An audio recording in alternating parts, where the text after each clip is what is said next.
Morning. You ready to take your test? Okay. I'll help you. Up. Okay, just step up on the treadmill, please.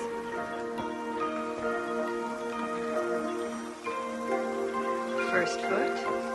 Good. Now, we're going to start out very slowly. Ready? And start. Good.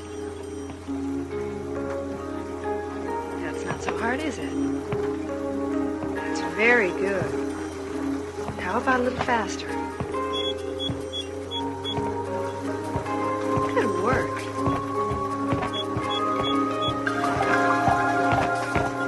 Don't be deceived by the youthful appearance of our subject, Darius Stevens. He abused his body for 79 years.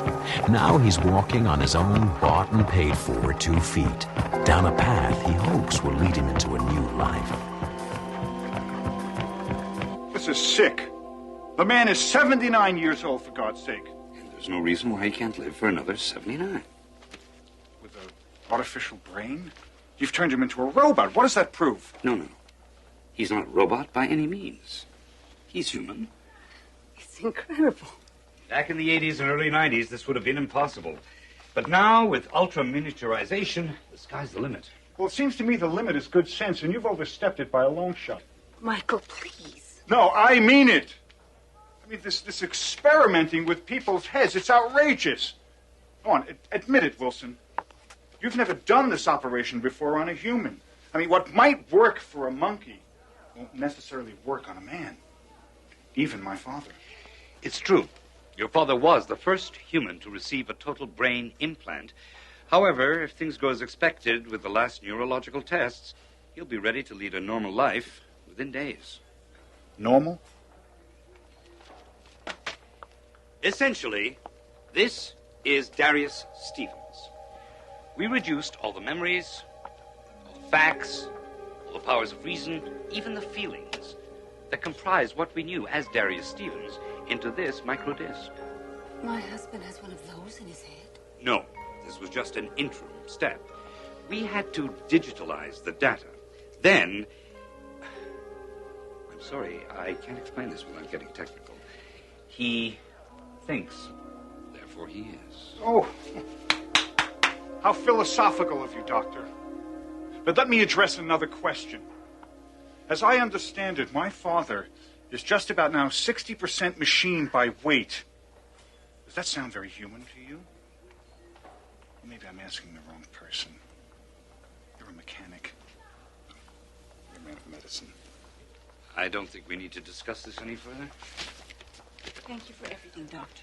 We're not out of the woods yet, Anita. Darius was a very active man. It'll be your job to see he doesn't overdo it. I will. See you later. So, when is the Tin Man getting back from physical therapy? Michael, I've had just about enough of your cynical attitude. Sounds to me like you'd rather have him dead. Oh, really? It wouldn't have anything to do with you wanting to take over his company, would it? The fact is, the man is brain dead. And at the very least, he is not competent enough to manage his own affairs. The man is your father. No, he was my father. But this bunch of circuits and tubes and wires and pumps Now, you get are this nothing. straight, Michael. As long as I am in control of his medical care, I don't want you or anyone else interfering. You don't say so. Let me tell you something, Anita. He was my father for 50 years. He was your husband for 6. You tell me whether I can interfere or not. The man is dead. I accept it. Why can't you? I look pretty good for a dead man, wouldn't you say? Michael.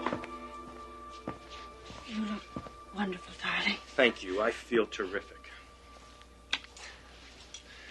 What are you staring at? You look like you've seen a ghost. Oh, Michael has his opinions as to whether or not you're actually here. Maybe you're expecting the Frankenstein monster. Hey, Wilson is a Harvard man, but he's not that bad. Hey, come on now. Don't ever forget I'm still your father, right? You're my son. Well, I've got to be going. Stevens Incorporated can't run itself. Don't worry, Michael. I'll be back tomorrow.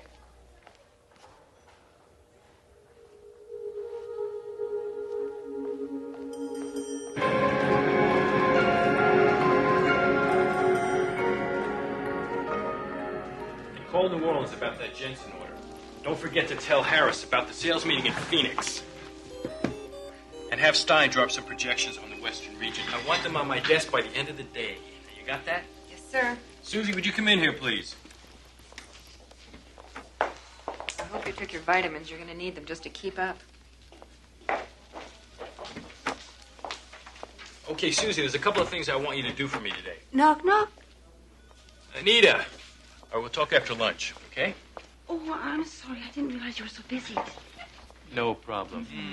Just give me a second. Oh, now you've got to learn to slow down, darling. Dr. Wilson said you should ease into it. Yeah, Dr. Wilson. Well, this is business, and if you snooze, you lose. Great. Okay. Where would you like to have lunch? Well, Excuse me. I hope I'm interrupting. Michael. Larry, nice to see you. You know my wife, Anita? So what can I do for you gentlemen today? I'm here to enact the company's succession plan. What are you talking about? You can't do that unless I'm dead or sick.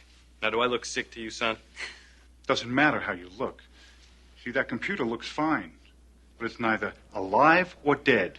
It's a machine like you. I'm taking over. Like hell you are. There's nothing wrong with me. I'm more alive than I ever was. Is that why you're here, Larry? Would you smell a little blood in the water?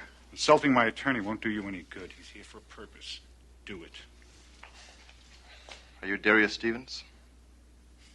Now, that's kind of a ridiculous question, even from you, Larry.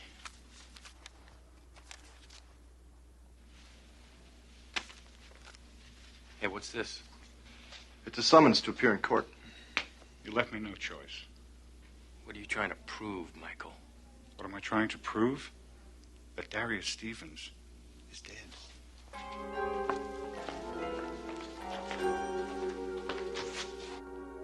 This is all new territory for the law, Darius. There must have been cases before this. Some precedent must have been set by now. The rights of patients who've been kept alive on machines have been established over and over and over, but there has never been a test case involving a human being who is more than 50% machine. Well, what does having a few artificial organs and joints have to do with it? I don't understand. Well, that's not exactly the point. Nobody begrudges you an artificial heart or liver or kidneys. What's at issue is your brain, and that's a very gray area. Pardon the pun. That is ridiculous. You wouldn't say that someone with an artificial leg wasn't human.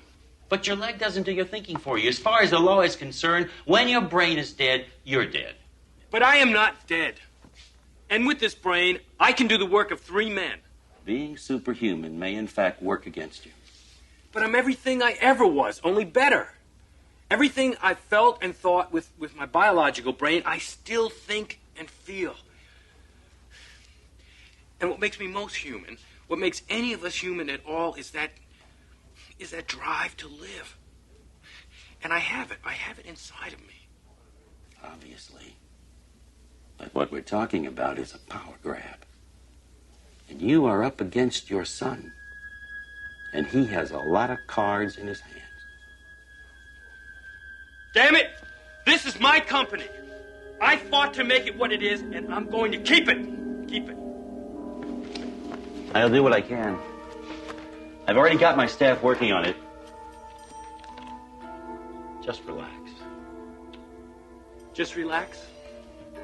My own son is contending that I'm dead. We know better, don't we?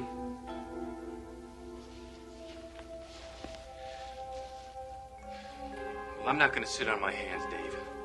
I'm going to do a search for any legal precedent that is vaguely related to this. I can do it faster than your staff. Fine.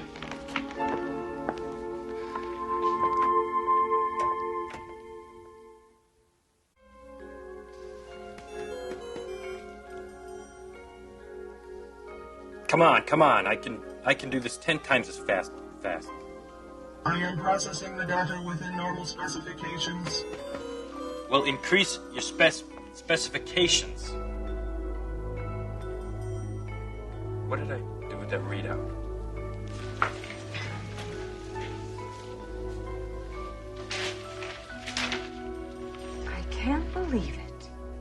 Oh, hi. Don't oh hi me. The doctor said you should take it easy. Well, in addition to my legal problems, I have a business to run and a wife to support. I wouldn't be much good to you if I was broke. Well, you won't be much good to me if you're dead either.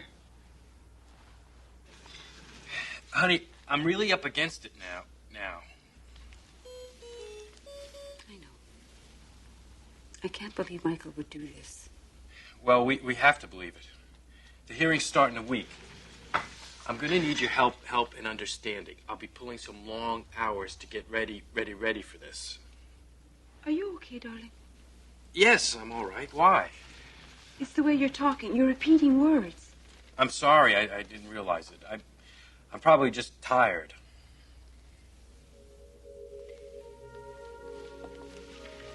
Darling, we have enough money to live on. Why don't we just turn our backs and walk away? I can't do it. It's the principle of it.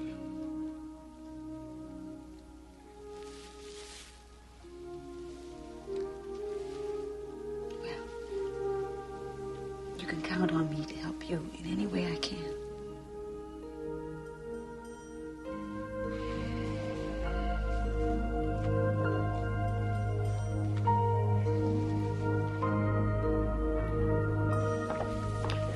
Oh, God, what a day. I'm going to fix myself a drink. How about you, Dave? Oh, thanks. I gotta go home.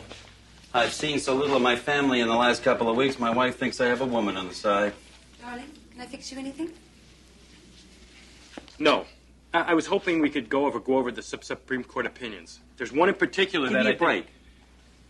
We're doing fine. Okay. Where do we go from here?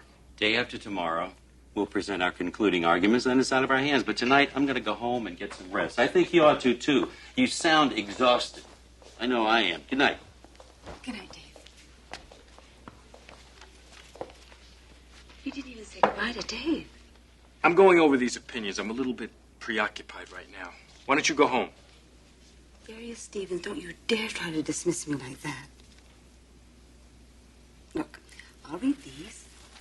And you read those. I'm glad you're not doing research for the other side.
Darling, wake up. It's time to go home and go to bed. What? I'll come back tomorrow and finish my reading. Don't you ever let up? You know what they say, the early bird catches The world. Are you okay? I guess I'm just tired. I think you... Bad sector. Invalid file name. I think you better call the doctor. Call the doctor. Retry bad entry. Invalid error. Retry. Bad sector.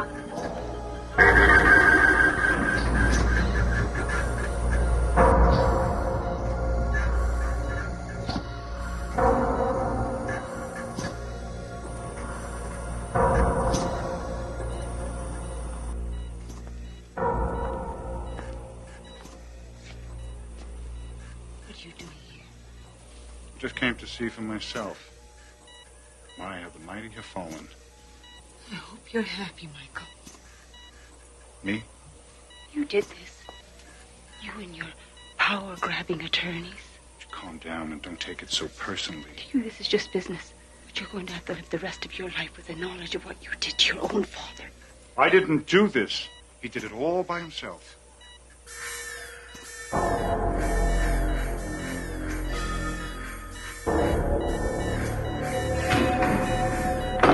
What's happening? What's happening? What is it? What does it mean? What's happening? What's happening? She just died. Doctor, we have renal failure. I knew we should have shut his kidneys down when we first came in. Power drain is just too much. Losing systolic pressure. What does that mean? Anita, Michael, wait outside. Wilson, I think I have a right to be here, and I'd like to... Outside now.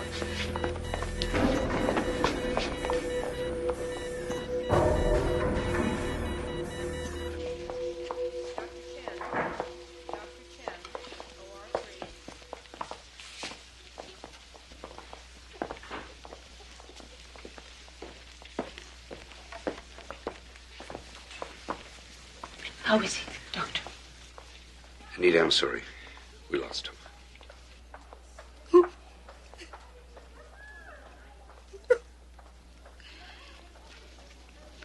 I want to be with him. Of course. Go ahead. So what finally killed the Superman? Can't explain it for sure. His CPU shut down completely. What do you suppose caused that? Whether it's overload or fatigue, I don't know for sure. Maybe we'll know more after the post-mortem. Well, Doctor, I have just one more question. Yes, Michael. This time he really is dead. Thank you. I'll make the arrangements.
Anita, Darius.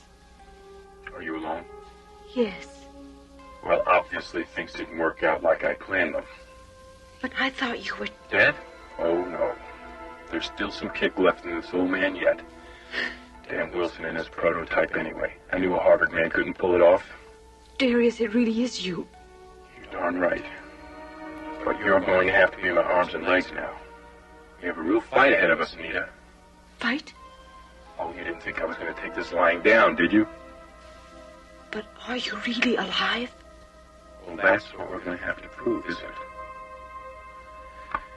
Now, first, I want you to fill me in on everything that's happened the last few days. Then I want you to go down to the Hall of Records and bring all that information to Dave so he can compare that data with the data recorded at the hospital. Then you'll have to bring Wilson into it because he signed my death certificate. Darius Stevens, the product of a new generation of medical miracles that began with false teeth, expanded into prosthetic limbs, and reached near godhood in plastic surgery and mechanical hearts. As we continue to second-guess and improve upon nature, we are reminded that there is more to being alive than mere flesh and blood. In the Twilight Zone. Helping the next man this happens to.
Not so very long ago, before computerized toys and cathode ray characters did our speaking and thinking for us, one of a storyteller's most important tools was imagination. The imagination of an audience.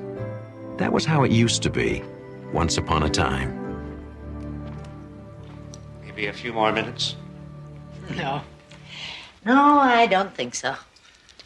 I'd have thought, on a day like today, usually this time of year they arrive in herds. Used to be. Oh, it's all right. It's easier to say goodbye when there's no one to say it to. Maybe if we'd publicized it more. I'm afraid that my little books don't have much to say to the video generation. But a good story never becomes obsolete. Maybe a good story, but not the storyteller. Oh, nonsense. Well, we'll miss you at any rate. When does your house go on the market? Next week. Oh, I suppose I should be looking forward to it. My sister tells me that Arizona is very good for aching joints. Mm. Is story hour over? No, you haven't missed a thing. Oh, good. I'm looking for Hallie Parker. I'm Hallie Parker. Oh, great. I'm Nancy Harris. It's very nice to meet you. It's nice to meet you. Oh, what can I do for you? You are a bit older than my usual group. No, well, actually, I'm here to ask a favor. Would you sign this for me? For my son. He loves all of your books, but this one is his favorite. He's read it 1,000 times. I'd be happy to. Have a pen? Oh, sure. It's a surprise for him? Sort of. He can't come himself. He's not feeling very well. It's too bad.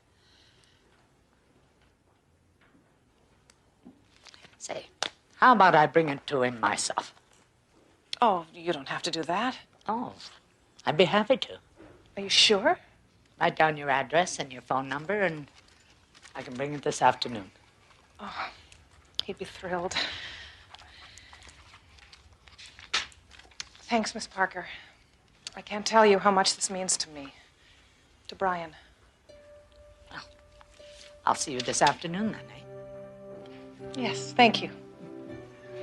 Bye. His room is right down here. Brian, there's someone here to see you. Well, so you're my #1 fan.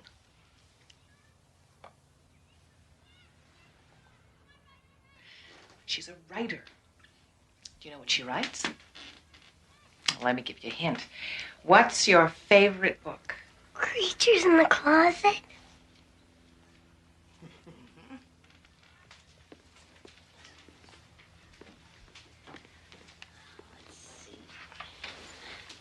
Can you read that?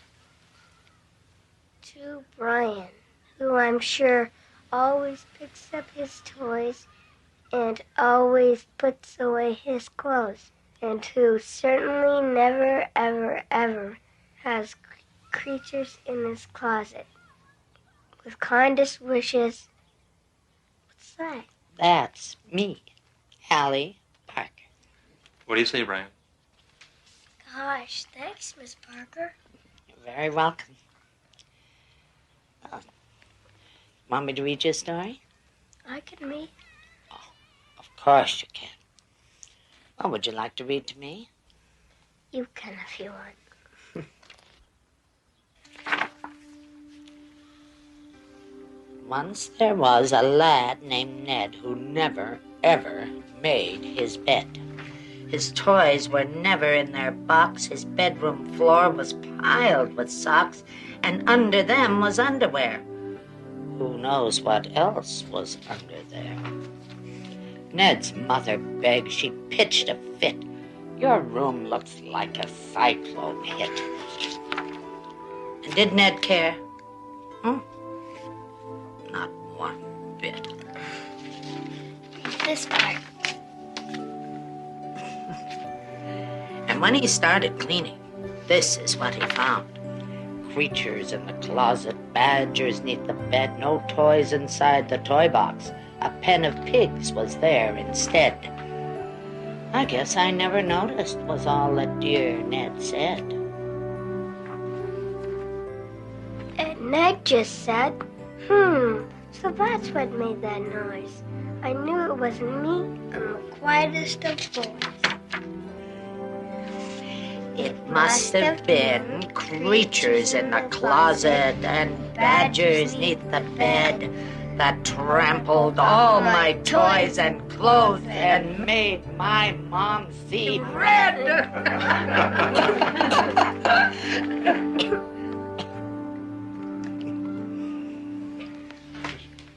He has to go to sleep now. Mom. Oh, no, that's enough excitement for one day. Can you come back again? Well, I don't know, Brian. I'm going away. I'm moving to another place, and it's a little far away.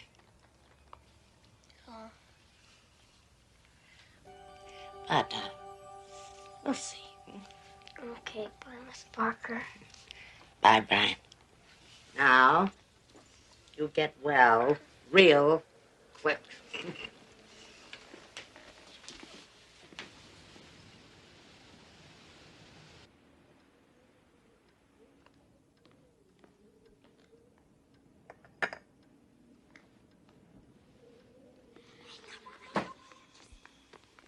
Hello?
Who's there?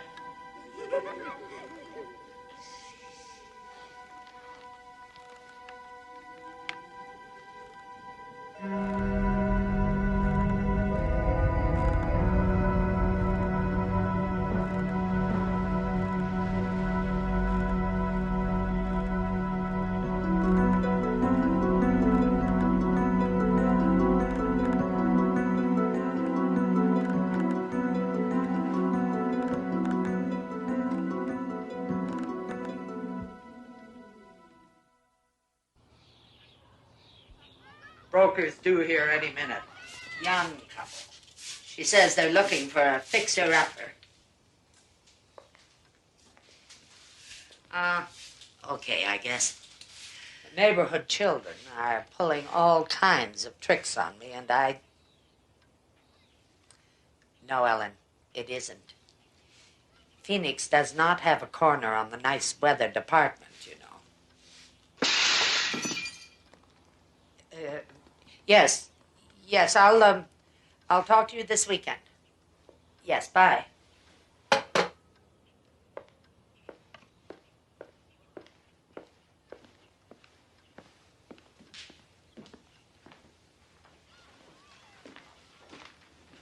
Oh, no.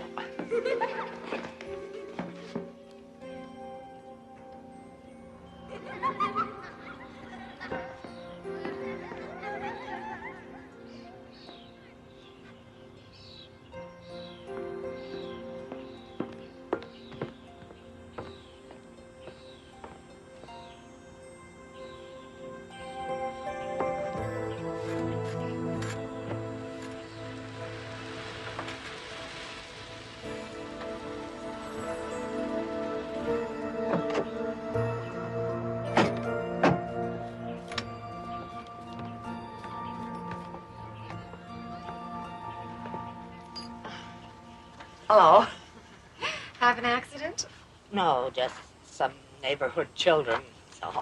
Does that happen a lot around here? It's normally a very quiet area, isn't it, Miss Parker? Oh, yes. Very quiet. Very, very nice. Anyway, Paige and Martin Glazer, this is Miss Hallie Parker. Well, I imagine that you've knocked some baseballs into living rooms in your day, eh, Mr. Glazer? I've never been one for sports. Anyway, shall we get started?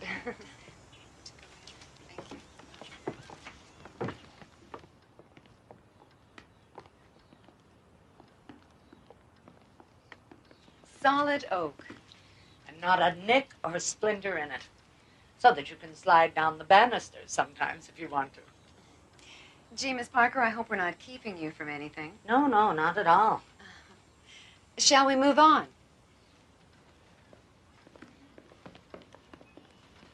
The rooms seem rather closed in.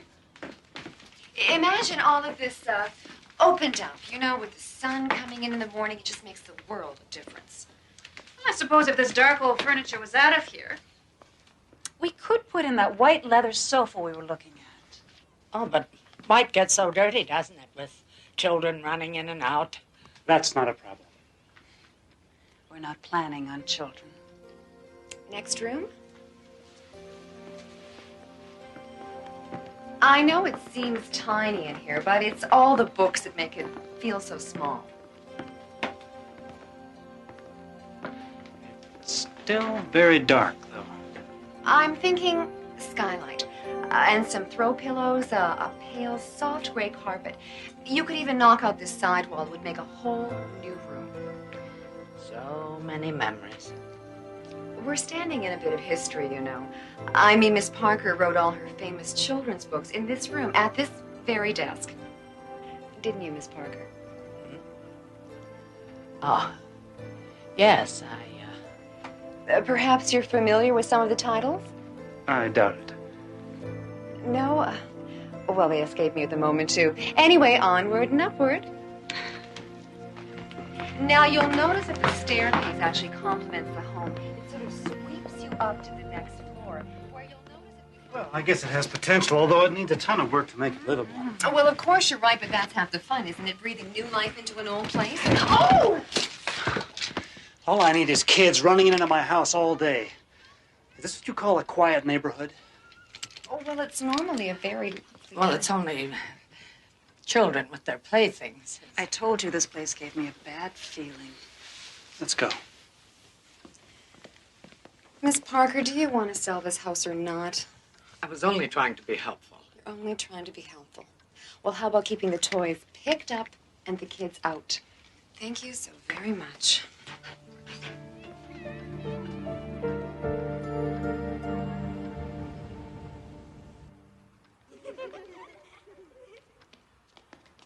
Who's there?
Hello.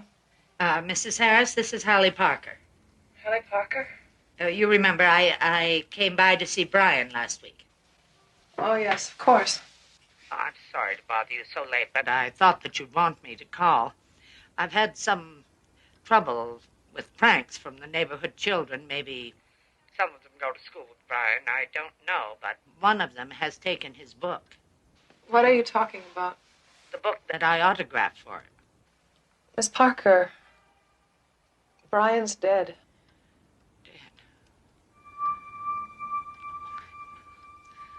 Terribly sorry. Miss Parker. Miss Parker, why are you calling? I have his book here. Sorry, it can't be. You must be mistaken. Miss Parker, the funeral was this morning, and we left the book with him. It was his favorite, and we figured He would like that. His book? Miss Parker, I'm sorry, this is not a good time to call.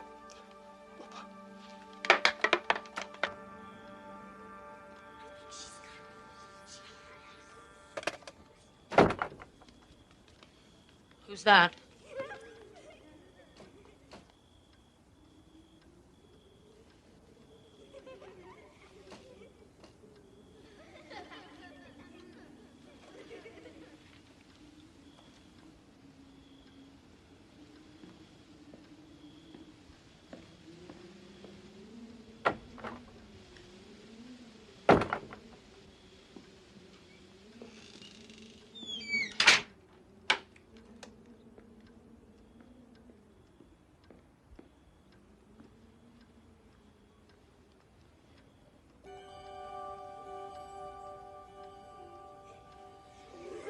All right, children, where are you?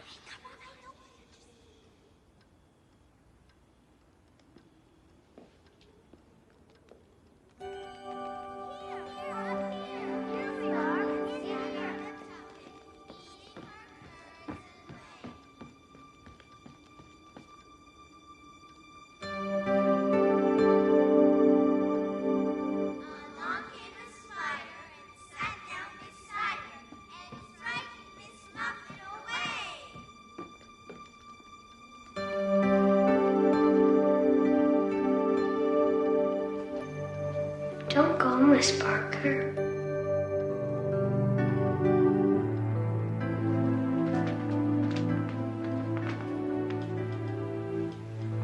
Brian? Read us a story. Us? Me and my friends. We want you to stay. Stay! I want you to stay! Read a story! You won't leave us, will you?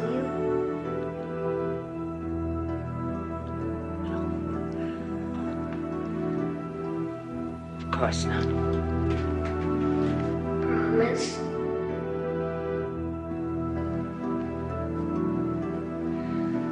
I promise.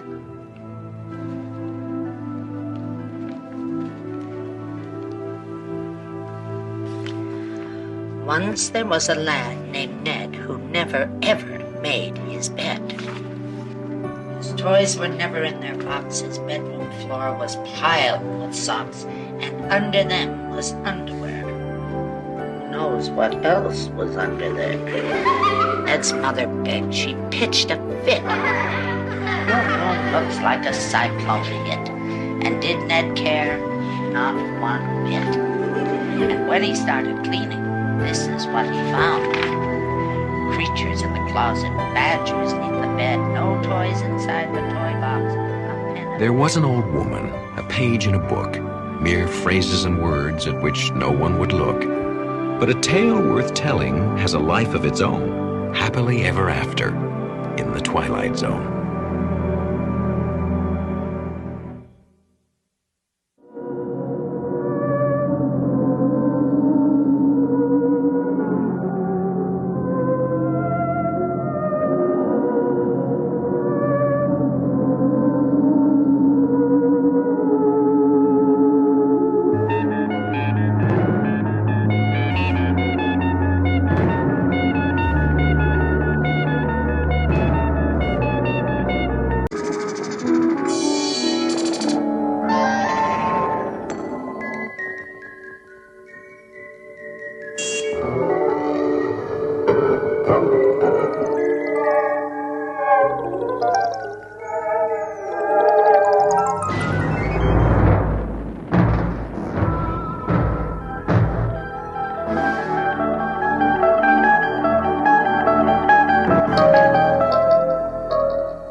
Welcome back, Mr. Bennett. For he's a jolly good fellow, for he's a jolly good fellow, for he's a jolly good fellow. Heart transplant right here in our own office. One man, one heart. An obsolete fact of life. Witness Tom Bennett, a man who accepts his new organ as just one more item that money can buy. Okay. All right, everybody. Thanks a lot. That was very nice. Now, let's get back to work. A man who would tell you that the boundaries of the Twilight Zone are shrinking as miracles become commonplace. What the hell is wrong with Spence? Did you talk to him about this building lease? Sure, I gave him input. Why? Look, they want 3 floors. 3 high floors. And always asking Tom, for... Tom, I know I said exactly the same thing. I told him he's practically giving the store away. Now, about last night. Yeah? My compliments to your surgeon.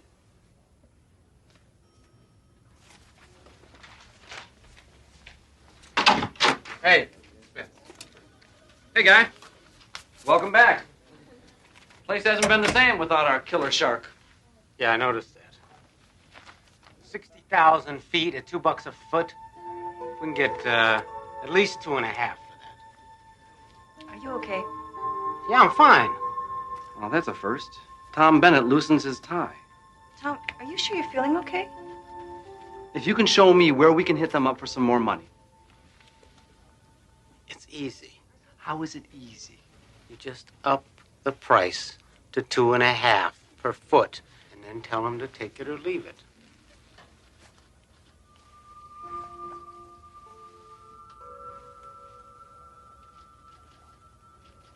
Did you ever own a pair of really good boots? Excuse me? Yeah, the kind of boot that fits around your foot like it's always belonged there. Don't look at me. If it doesn't have 3-inch heels, I'm not interested. Where are you going? Be right back. I'm gonna go buy a pair. I'm gonna buy some boots. Tom, we're in the middle of something here now. Yeah. You wanna come along? Tom. You're serious, aren't you? Sure. Okay. Let's go get them boots, partner.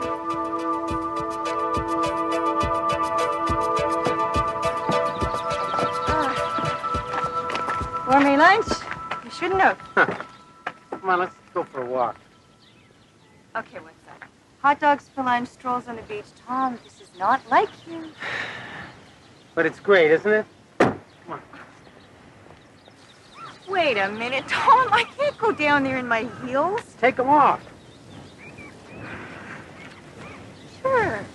Designer hose, $30 a pair. Why not?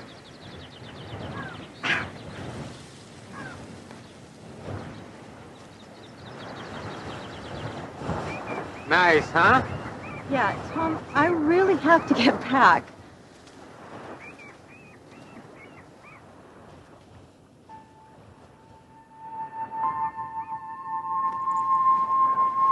Tom. Hello? That woman. What about her? I've seen her before. Where? You mean here before? No. Yeah. Maybe I have.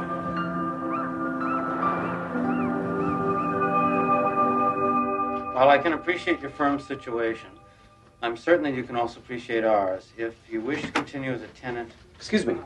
How about something to eat? Sure. Jill, you want to go? Thanks. I think I'll pass this time. The terms I've outlined are the best we can offer in the current rental market. Unfortunately, there's no room for negotiation. That's good.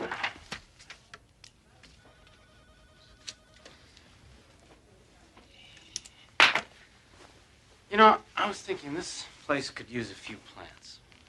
Definitely. I'll order some. Let's go. Good night, Mr. Bennett. He used to hate plants.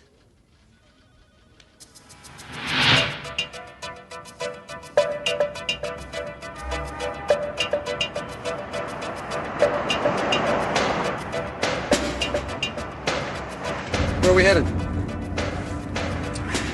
This car. Who cares? Just relax. We'll wander around till we stumble across something.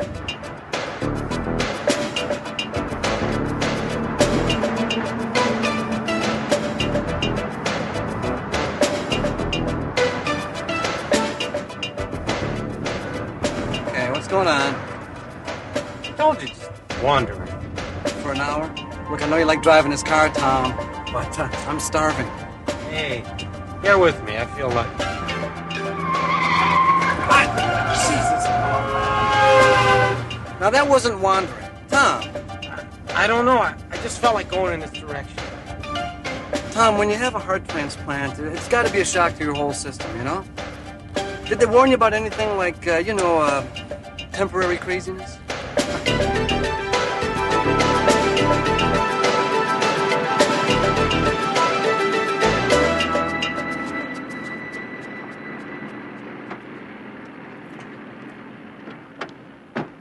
Tom, what is this? This is dinner. Get the hell out of here. You got an immune system that's already stressed out. This is not dinner. You look at that? What, the waitress?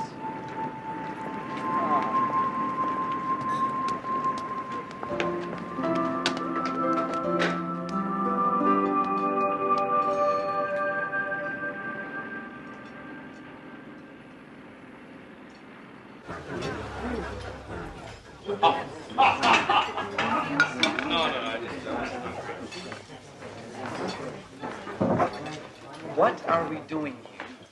Come on, it's a nice place. I want to get to know that waitress.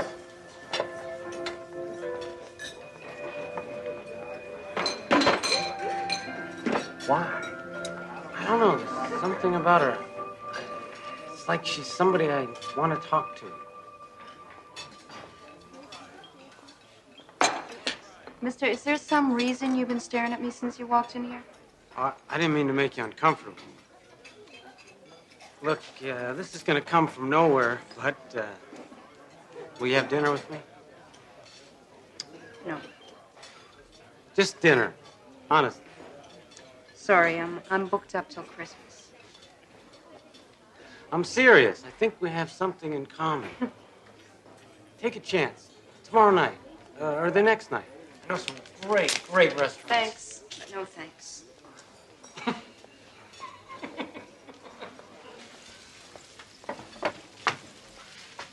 He asked me for a date. What did you say? What do you mean, what did I say? I said no. Mary Jo, you have got to start dating sometime, and this guy looks like one hell of a way to start. Why does he keep staring at me? He's weird. Look, what about Ralph? He'd ask you out in a second if he thought you were available. Well, I'm not available.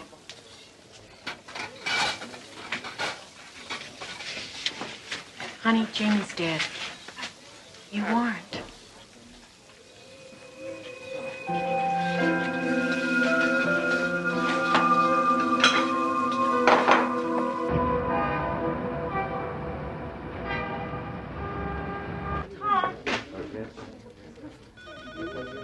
Tom, I want to talk to you.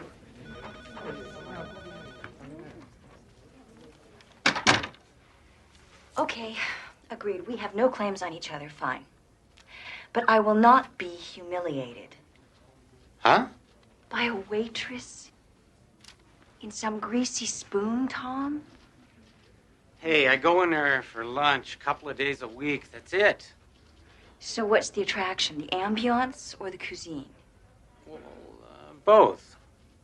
I like the food, and I'm comfortable there. I feel good there. Which is strange, considering nobody likes me. Least of all your waitress, I presume. She's not my waitress anymore. Mary Jo refuses to serve me.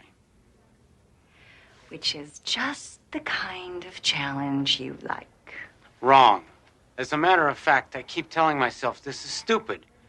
What are you doing there? But then, a couple of days later, there I am. Oh, poor baby. All that meatloaf and no love.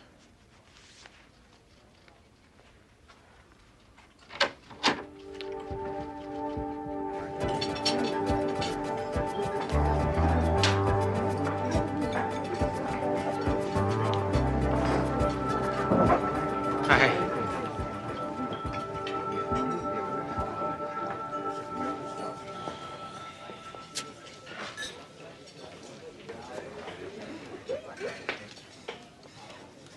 How about a piece of that cherry pie? No. Look, I am getting sick and tired of you hanging around here all the time. You're not coming here for the food. Yeah, it's really not that bad. And the fact is, if you're not coming here for the food, there is nothing here for you. And why don't you just go and get in your fancy old car and you go someplace else?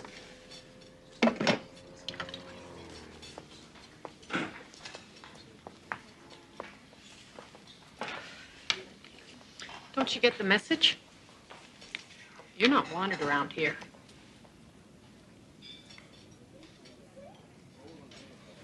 Come here. It's not that you're not a nice man. It's just that, well, you gotta understand.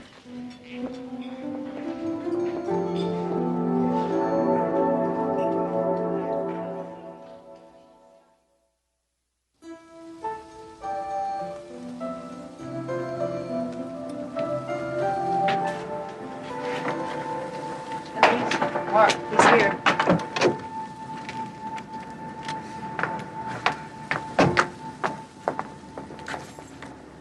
I gotta go. Night. Mary Jo. I want to apologize. I had no idea. Your friend told me.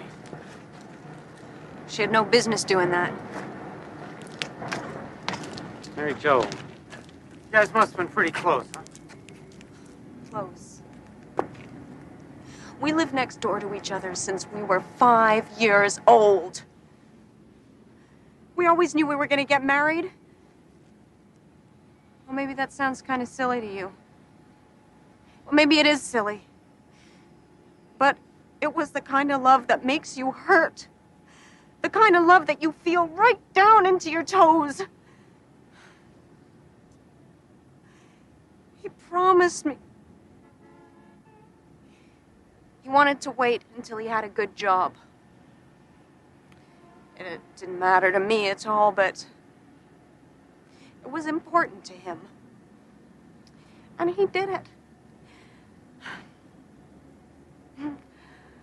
I was so proud of him. And he called me up. We set a date. And he was coming right over, and we were gonna celebrate. We were gonna have kids.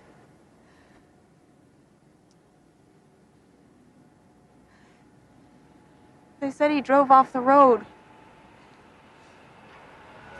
And they took him to the hospital.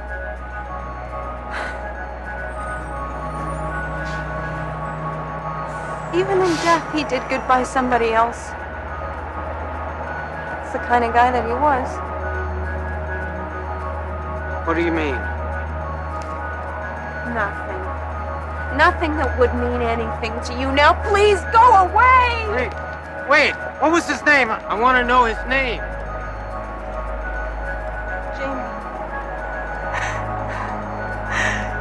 Jamie Adler.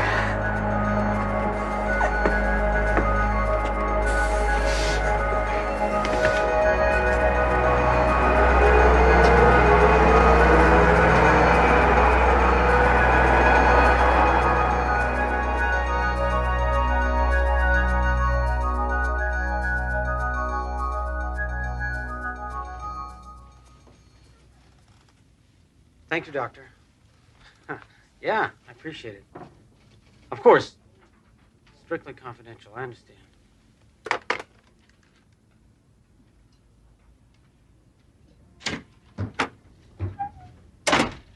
I've just been on the phone.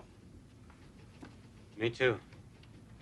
Did you tell McLaughlin that he could set his own price? This is crazy, Tom. There is no way we can agree to it. You know whose heart they put in me? It's a man named Jamie Adler. Very nice guy. To which of you should I tender my condolences? It's a good question.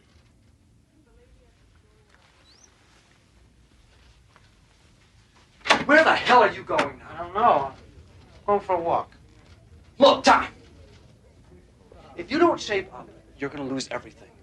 The house, the job, the car. I got rid of that car.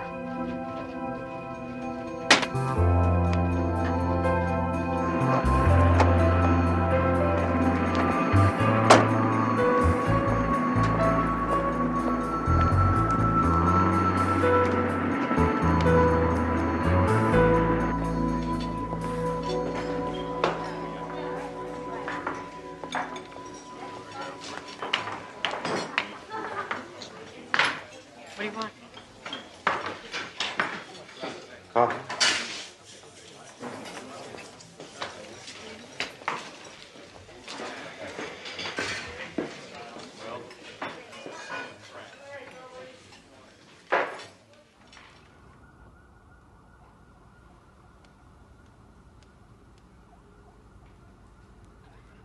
Still here.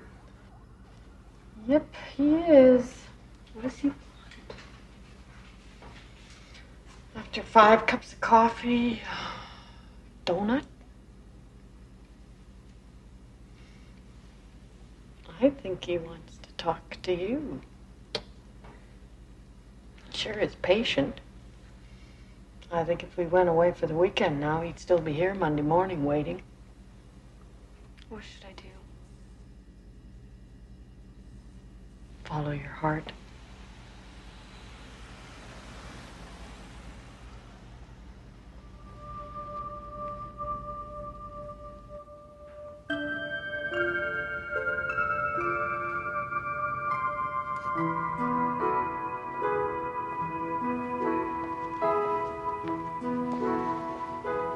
Let's take it.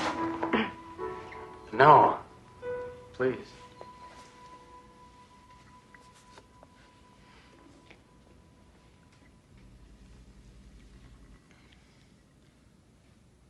Am I really so terrible? It's nothing to do with you. You'd be surprised. I'm sure you're a very nice man. I'm not ready for anyone right now. Can I tell you something? Sure. This morning, I got this news. It's the kind of news that makes you want to go lie down for a while. I was scared. Then I kind of got comfortable with it. You don't have the slightest idea what I'm talking about, do you? Not really. Look, for a long time I was sick. They said it was my heart, but I think maybe it was my life. Half the time I didn't know what I was doing, and the other half I did, but I'm not sure which I'm more ashamed of. And now I've got another chance. What do you want from me? Just a chance, whenever you're ready. I've kicked open a lot of doors in my time, okay? But I'm willing to wait for this one to open by itself. If it does, I'm gonna be there, I promise.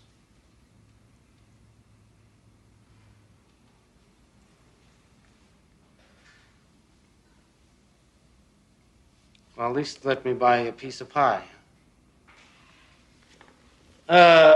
Madam, give me a piece of strawberry pie with peach ice cream, please. That's my favorite. How did you know that? Lucky guess? You're You're a strange one. I warn you, I'm not an easy person at times. Oh, really? Jamie made me a promise, too. He said that he would always be with me. Yeah, I kind of suspected that. Well, he meant it, I'm sure. And, I'll keep my promise. Cross my heart. A philosopher once wrote, "The heart has its reasons that reason does not know." Perhaps he was born knowing that truth. Or perhaps, like Mr. Tom Bennett, he discovered it with a little help from the Twilight Zone.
You want some more bacon? No thanks, Mom.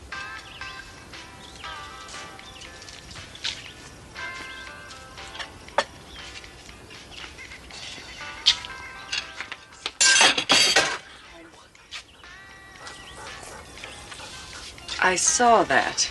I'm not hungry anymore. Where do you think you're going, young man? Out. Don't be smart with me. What do you mean out? Out where? I don't know. Down in the creek. Maybe by Possum Meadows. Wait just a minute. Now what? Put your plate in the sink. Oh, Mom. Okay.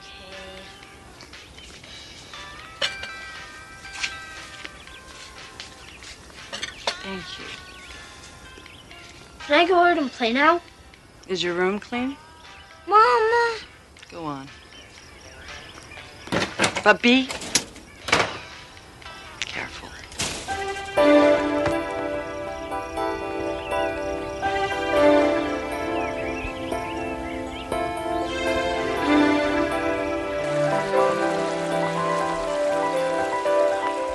For Danny Wilkins, a sunny afternoon is a world of adventure. He's a typical boy who likes nothing better than following a trail, just to see where it goes. But today, that trail will lead Danny through a private reserve, which lies just inside the borders of the Twilight Zone.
Hello, Danny. How'd you know my name? It's written on your shirt. Oh, yeah, I forgot. Who are you? Scout. What is this for? It's just a toy. Of course. Just a toy. Look, What kind of fish is that? it's not a fish. It's a tadpole. They turn into frogs. You know, ribbit, ribbit, frogs. Oh, yes. Ribbit, ribbit.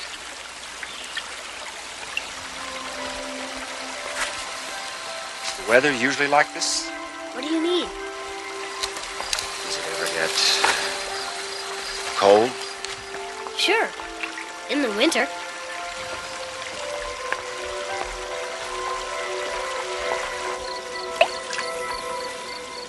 What do you call this place? Well, the big field is called Possum Meadows. This creek here is, I guess it's just called the creek. I never heard it called anything else. You're not from around here, are you? No. But I like it here. Very quiet. You come here often? Not so much anymore. I used to come here all the time with my dad. Well, he wasn't really my dad. What do you mean? I never knew my real dad. There was this guy who lived with us for a couple of years. Mom made me call him Dad.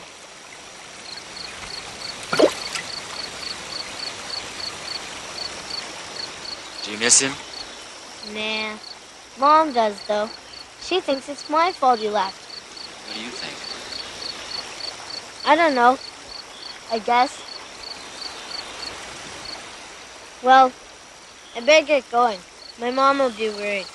Worried? About what? Who knows? Stuff that moms worry about.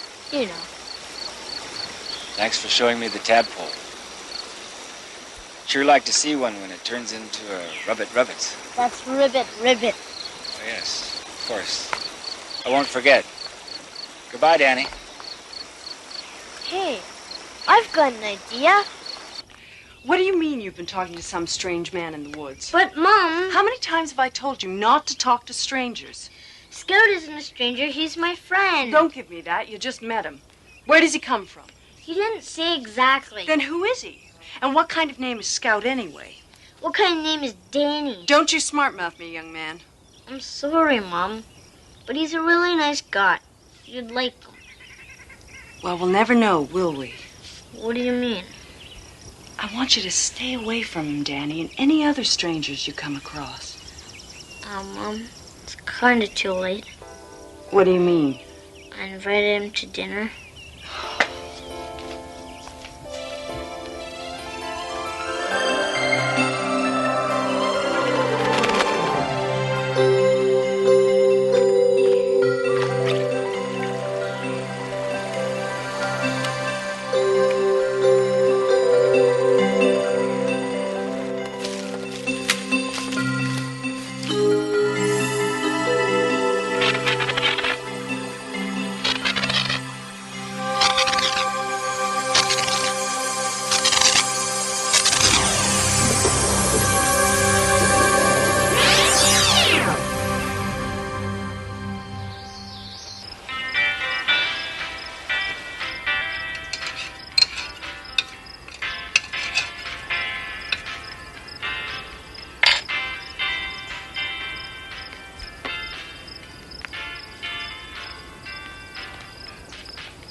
Young man, I can't believe you did this.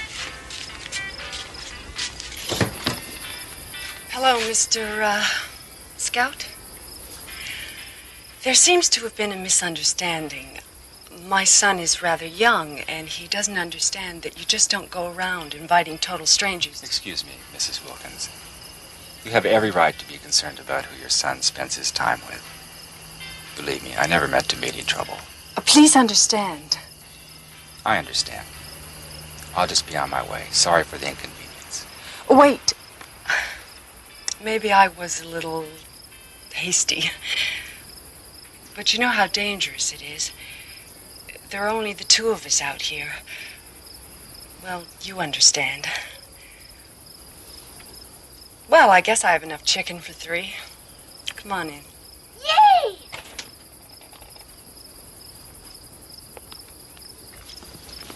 Thank you. Hello, Danny. Biff, quiet.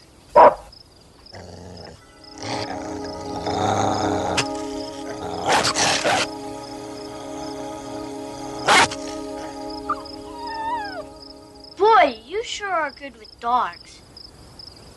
They just trust me, I guess. Come on, I'll show you my room. Maybe after dinner. You go wash up now. Okay. Neat! Sure you wouldn't like some more peas? No, thank you. But I'd like some more water, please. I'll get it. So, do you have a family? Family? You know, wife and kids? Oh, yes, I do. But I don't see them very often. I travel a lot. Did your wife work? Work? I've had to work since before Danny was born. Most nights I don't get home until almost dark. The worst part is, Danny's left alone a lot of the time. I don't mind, Mom. There you go, Scout. Thank you. Scout, that's an unusual name. Unusual? Well, yes. Is it a nickname? Yes, that's it. The nickname. Sorry. Danny, get a towel from the kitchen.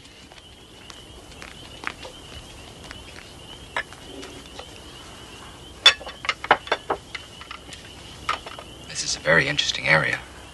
Yes, it is. What brings you here? Business. What sort of business?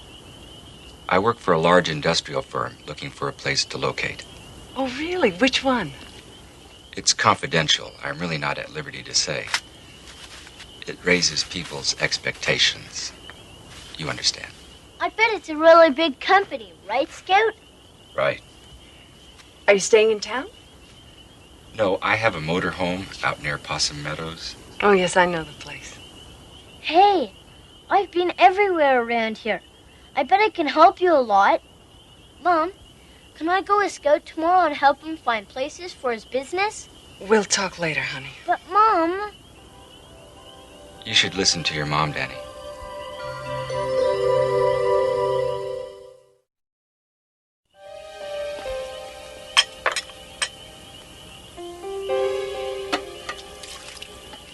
You're very efficient. It's just the dishes. You don't seem to know too much about housework, do you? No, I guess I don't.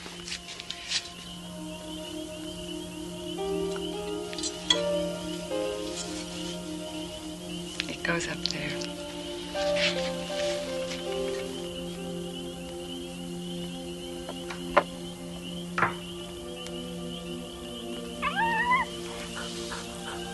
Danny's a fine specimen of a boy. You must be very proud of him. Yeah, I guess. It isn't easy bringing up a kid on your own.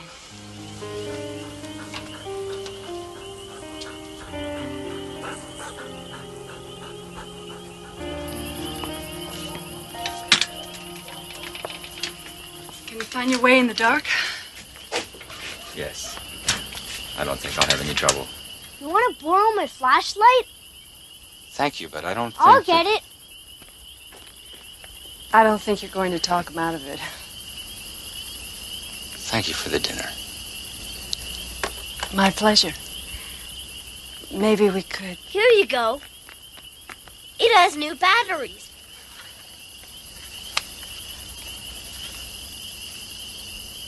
Thank you. Good night. Good night. Good night. You get into bed, young man. It's late. Okay, Mom. I want you to come straight home from school tomorrow. Mom, I thought you said I could help Scout. I said we'd talk about it, and we just did. You're to come straight home tomorrow.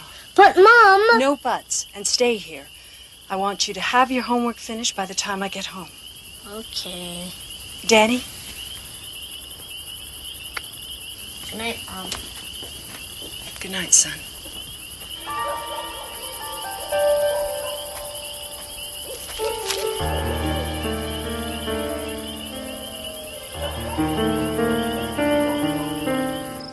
Biff? Biff? Biff? Where are you? Biff?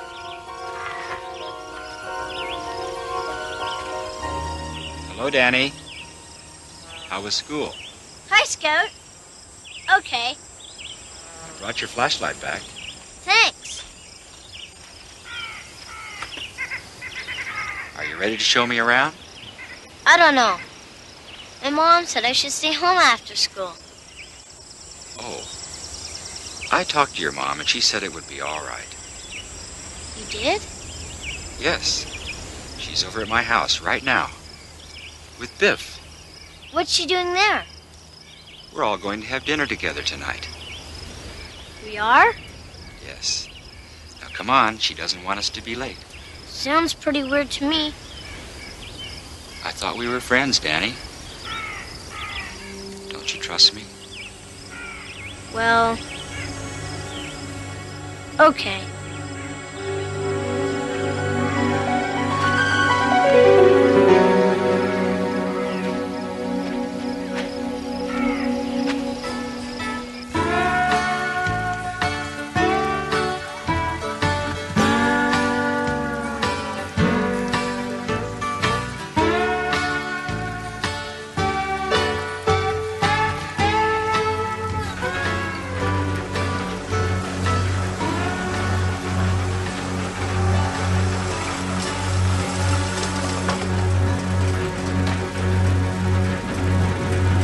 Thanks, Bernice.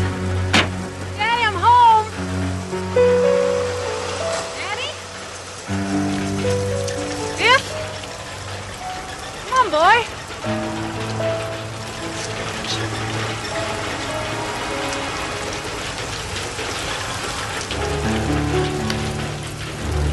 Scout.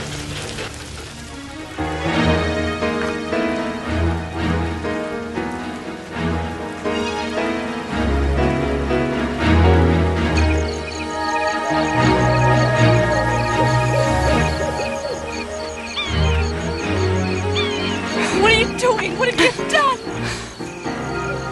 I found it there. It must be dead. With Danny! What have you done with Danny? What's wrong? You know what's wrong. What have you done with him? I haven't seen Danny since last night. He wasn't home when I returned the flashlight. He's probably just playing somewhere. With Biff. I gotta find him. I just don't know what I'd do without him. I'm scared, Scout. I'm so scared. It's not easy raising a kid alone. Is it, Laura? I'll help you find him. You look down the stream bed. I'll look in the woods.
Danny, are you okay?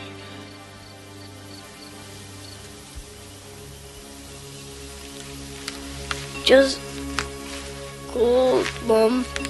Oh, God, I thought I'd lost you. Danny Wilkins, beneficiary of an act of kindness offered by a stranger. A stranger who's been reminded of a truth, the power of which cuts across races, cultures, and even species. The love between parent and child. It's a truth that can change minds and actions, even in a place known as the Twilight Zone.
We direct your attention to the man with the sleek leather briefcase.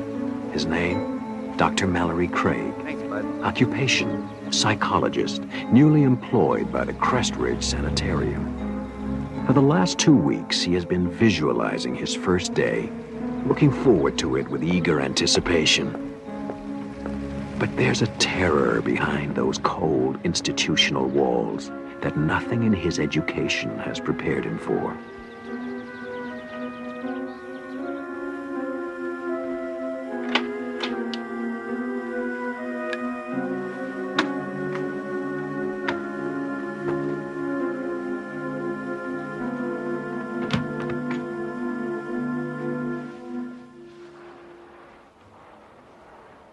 Dr. Craig? Yes. Rebecca Robb. Everyone calls me Becky. I'm the catch-all head nurse, good cop, bad cop, advisor on policy, and tracker down of missing paychecks. Glad to have you aboard. Thank you. Glad to be here. This place has got a fine reputation. I only hope I can live up to it. I'll get you the files on your clients. You'll be taking over Dr. Parnett's group. About 6 or 7 people. I think you'll find them all quite fascinating. Thank you, Becky.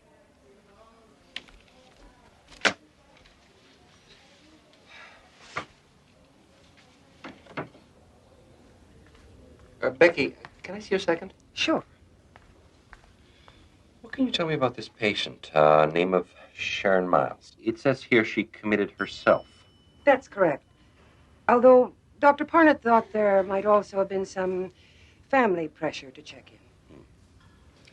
It also says she refused to leave the house, was constantly rearranging furniture in strange ways, and refused to sleep anywhere but in a plain white room. Still does.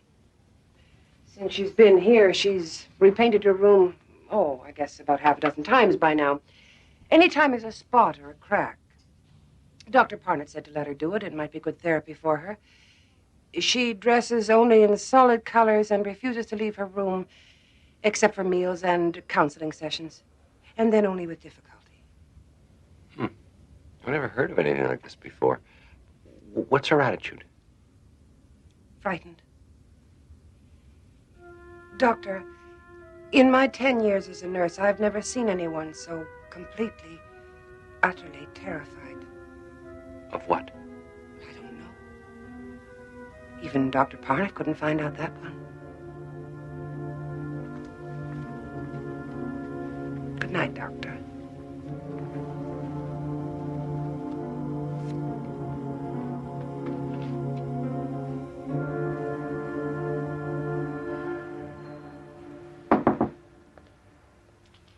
Hi. I know it's a little bit after office hours, but I thought I'd pop by and say hello, if you don't mind.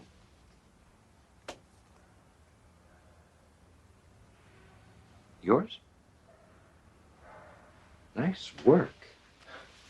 I'm afraid arts and crafts are pretty much beyond me. Tried to make a bookcase once, ended up as a napkin holder. Nice room. Spartan, but very nice. Thank you. I've been going over the caseload, and yours is very interesting. I noticed that you graduated to therapy on a voluntary basis. Dr. Parnett decided not to push matters.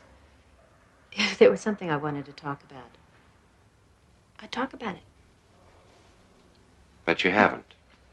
You haven't been to therapy in nearly 2 months. You know, I'm sure if you were to try again, I could arrange for a field trip. No.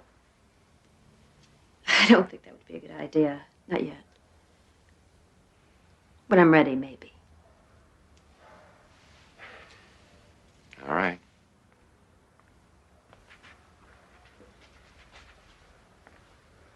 But if you should ever feel like talking, I think you know where to find me. Good evening.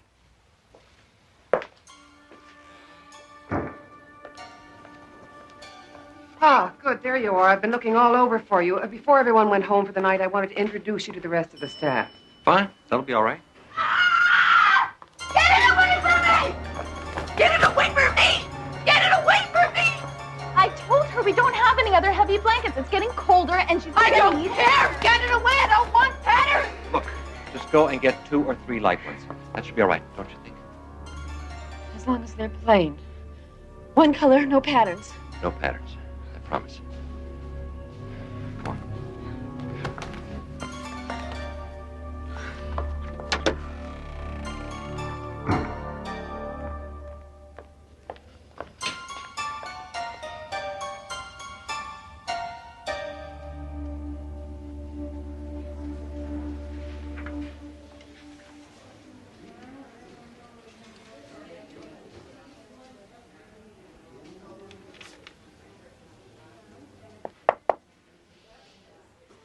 Guess I didn't make a very good impression last night. I want to thank you for what you did. The staff gets a little impatient with me at times. All forgotten. Thank you. But it would help me tremendously in the future if I understood why you were so concerned. Hey, Doc. Haven't you heard?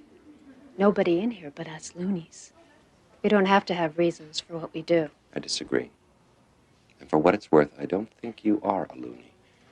Scared, yes. And I'd like to try and help. Talk to you for a while. All right.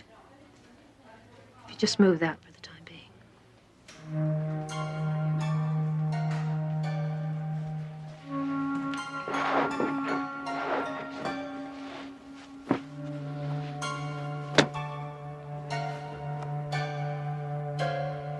After I finished college, I met Jeff.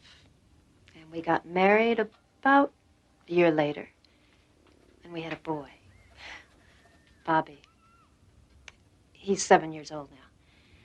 And I don't hate my mother or my father, and I never wanted to sleep with my brother. And I wasn't frightened by a checkered sheet when I was a little girl. But you were frightened last night. I saw you. You were terrified by that blanket. No, not the blanket. The patterns. Why?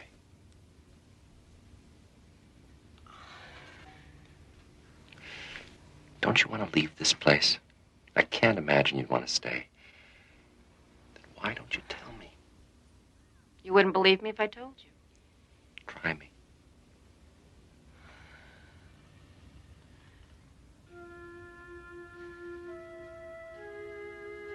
You ever look closely at patterns, Doctor? I mean the kind of patterns you find in wallpaper. Cracks in the ceiling.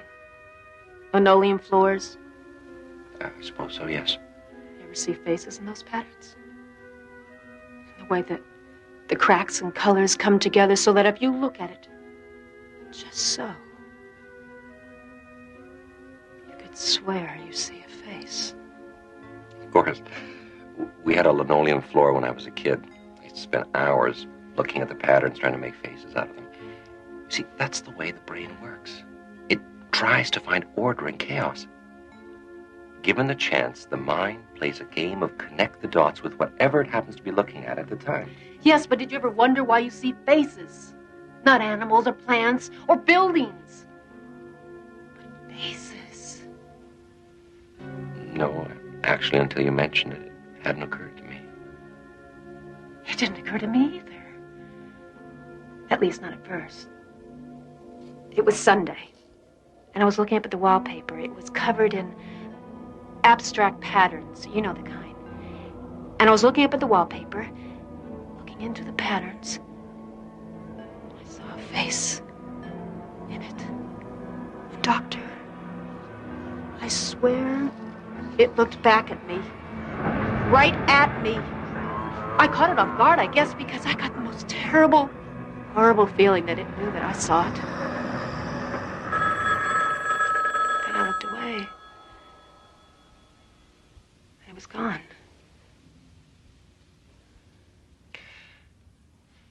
Perhaps you only thought the face was looking at you. No. No!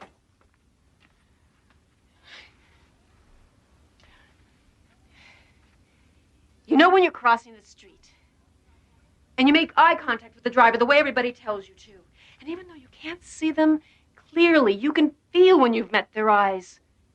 You know they're looking at you. Well, this face was looking at me, just like that.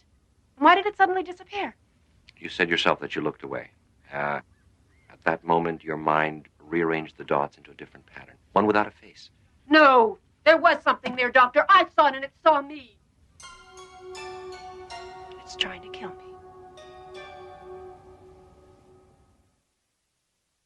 I saw a face in it. And Doctor, I swear it looked back at me. Right at me. I caught it off guard, I guess, because I got the most terrible, horrible feeling that it knew that I saw it. Then I looked away. And it was gone. Staying late? No, I was just leaving. Well, I hope you brought your coat. Looks like we're heading into the rainy season. Good night, Doctor. Good night, Becky. You said yourself that you looked away. At that moment, your mind rearranged the dots into a different pattern, one without a face. No, there was something there, Doctor. I saw it and it saw me.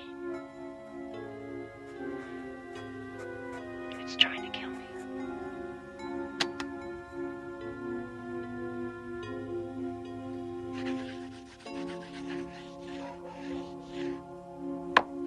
After I saw the first face, I started seeing more of them. They were watching me, peering out of the patterns of carpet, ceilings, wallpaper. I tried to paint over them, but they kept coming through. Faces in the pile of leaves next door. Faces in tree trunks. Brick walls.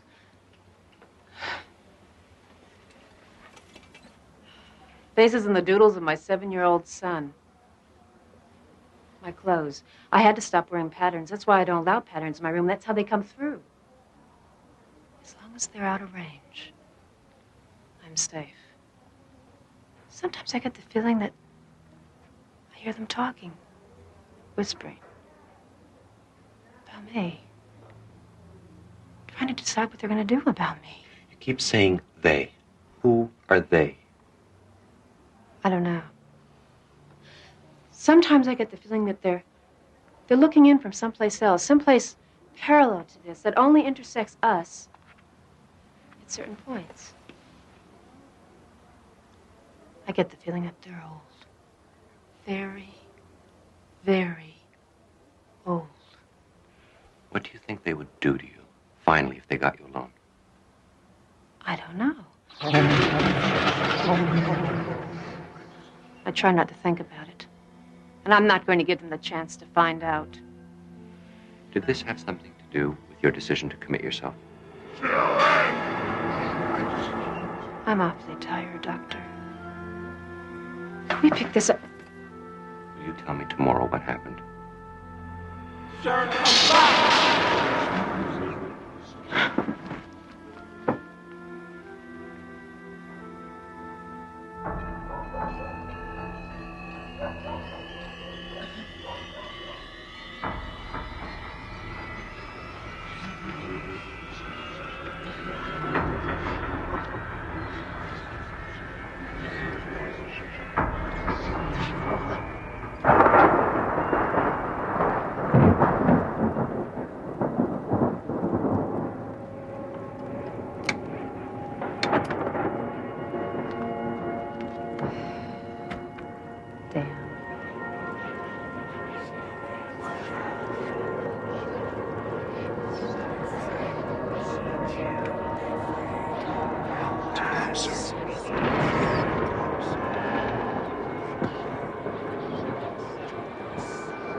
Don't resist us.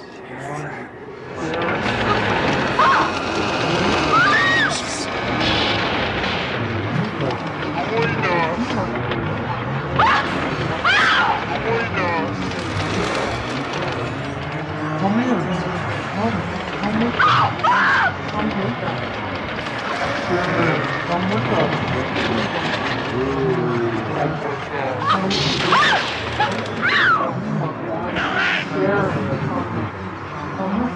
Don't resist.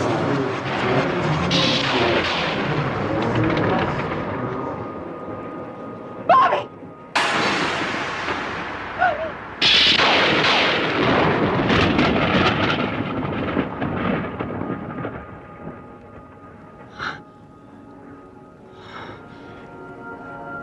Oh.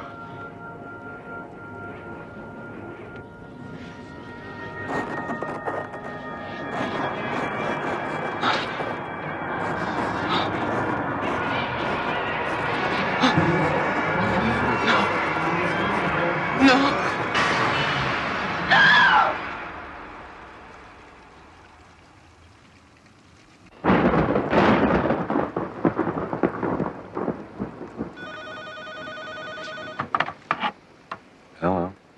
It's me, Sharon. I've changed my mind. I can't live like this anymore. Someone has to know in case something happens to me. Tomorrow I'll tell you everything. Glad to hear that, Sharon. And, Doctor, I lied to you. I think I know what they are and what they're trying to do to me. I can't trust them not to. Doctor, please, if anything happens to me, promise me you'll protect them. Jeff and my son, promise me? Well, I promise.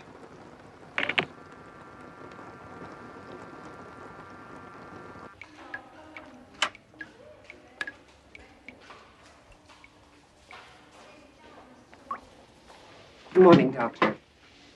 Pardon the bucket. We had the roof fixed last winter, but it still leaks a lot. The bucket's all over the place.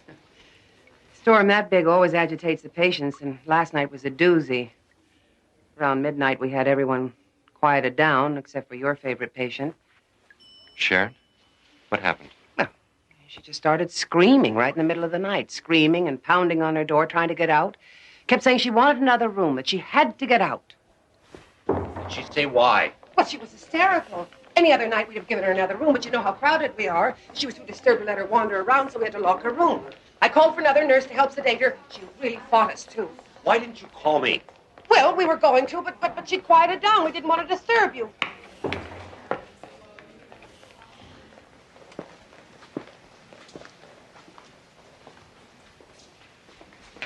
Good morning, Doctor.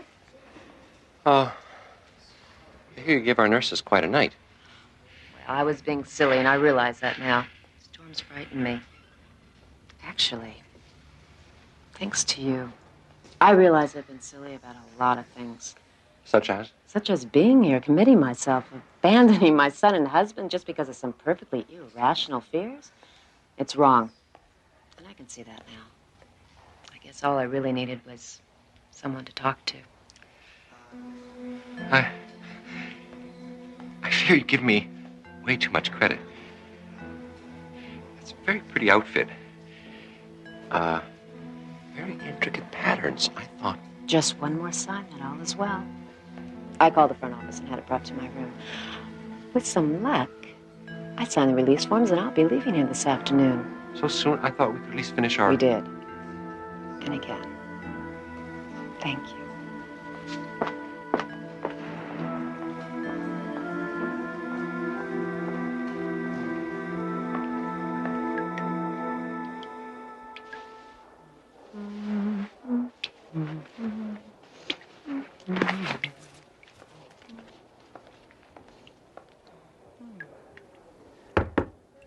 Your cab's here. Thought I'd help you with your bags. Thank you. Besides, I couldn't just let you go without saying goodbye, could I? No, I suppose not. All the help is quite appreciated.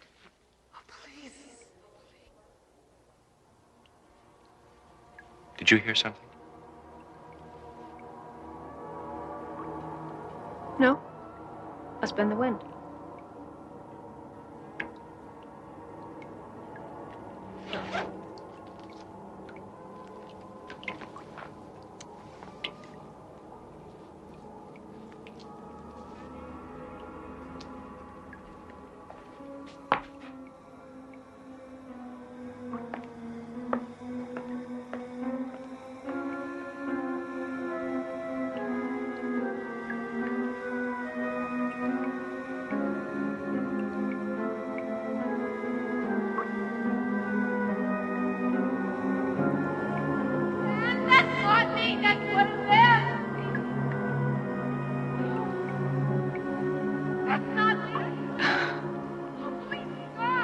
Next time you're alone, look quickly at the wallpaper and the ceiling and the cracks on the sidewalk. Look for the patterns and lines and faces on the wall. Look, if you can, for Sharon Miles, visible only out of the corner of your eye or in the Twilight Zone.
Alex. General? Ranks later, all right?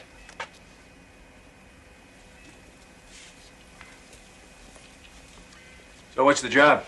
With all the security around here, you think we're back in the Manhattan Project.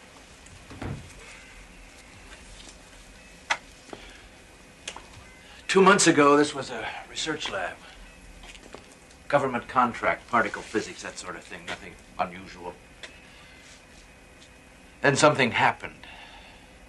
The research team was running a new experiment on wormholes, theoretical subspace corridors like black holes, go anywhere in the galaxy in a second. Things got out of hand.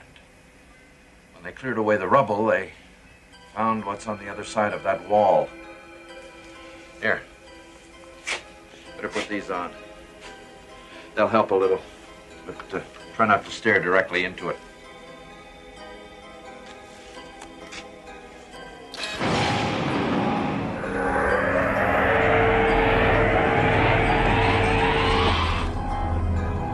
My God. When they found it, we brought in scientists from all over the place. Cornell, NASA, JPL. They've poked and prodded and scanned. The high IQ types from Caltech said terminology is irrelevant. I called it a gate. They didn't argue. A gate? To where? We don't know.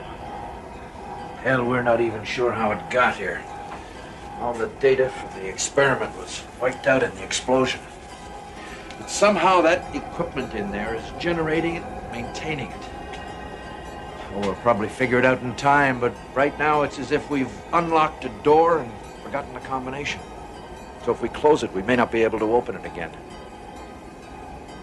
We have to know what's on the other side of that wall, Alex. That's why we called you. The brass wants you to go in there.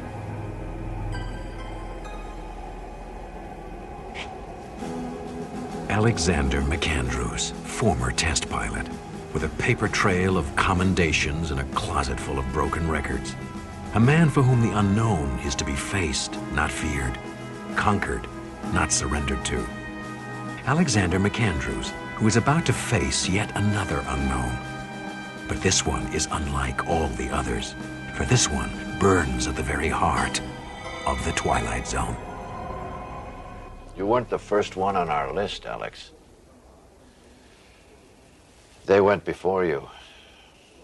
Second Lieutenant Emilio Perez, Sergeants Evelyn Marks, Len Sinclair, and a captain, Henry Kincaid.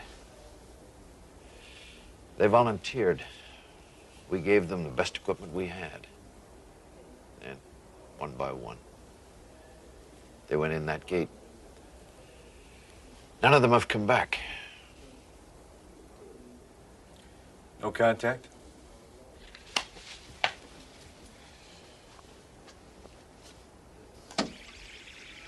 I'm through. It became gone. There's something here. Can you see it? Can.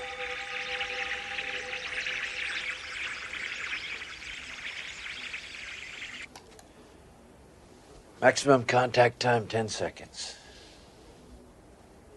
It's static. 4 people, Alex. 4 good people. The State Department wants to close us down. Just pull the plug. Try to forget it ever happened. Pentagon wants to push ahead on grounds of national security.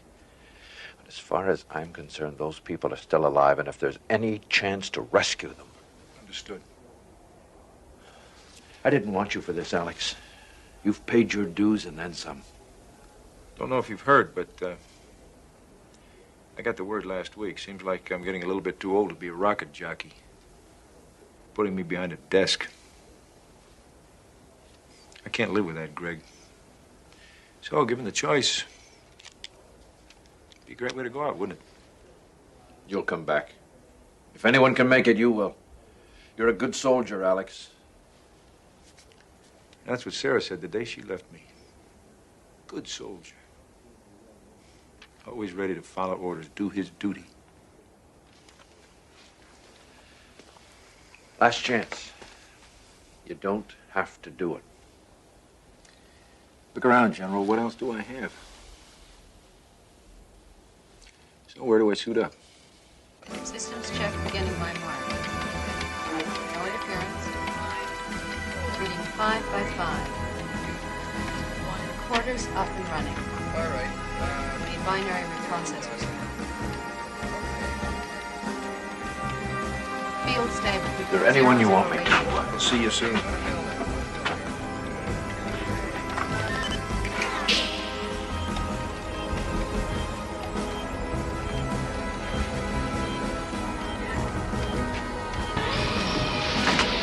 Goggles on.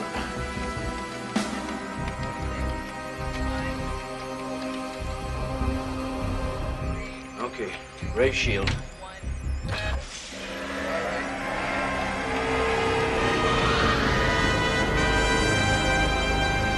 All right, Alex, we're cleared to proceed.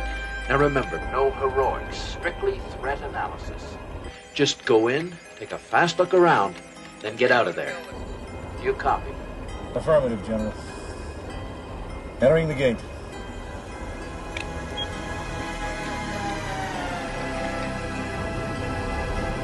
God go with you, Alex.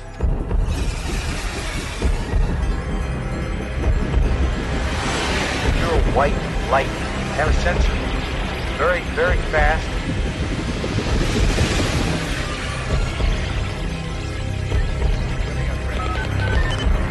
We're losing contact, General.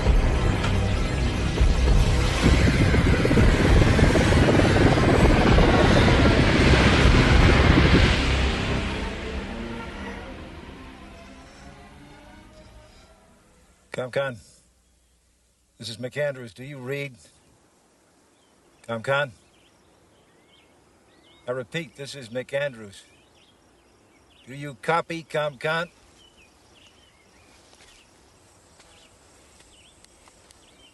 I don't know whether you're getting any of this or not, ComCon, but I'm going to keep recording anyway. I found a glove. Appears to be one of ours.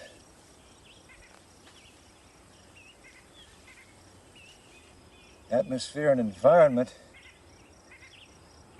seems similar to ours.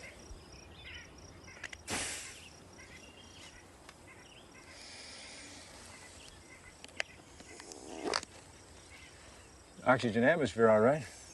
Sweet, cool, crisp air. I don't see any sign of the gate from this side. Perhaps it's not in the visible spectrum here. Moving on. I'll continue to log entries at 5-minute intervals. Still no communication, General. Boost the signal. Well, I'm trying, but I'm just not getting anything. Damn it, boost it some more.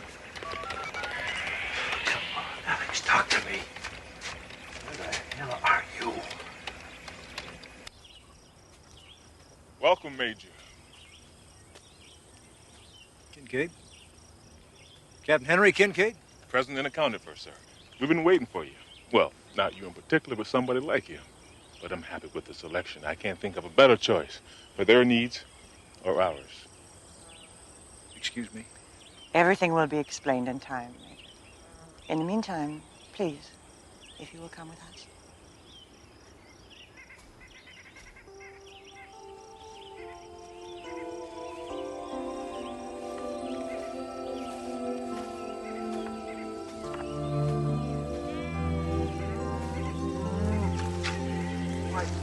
What is this place? Call it heaven.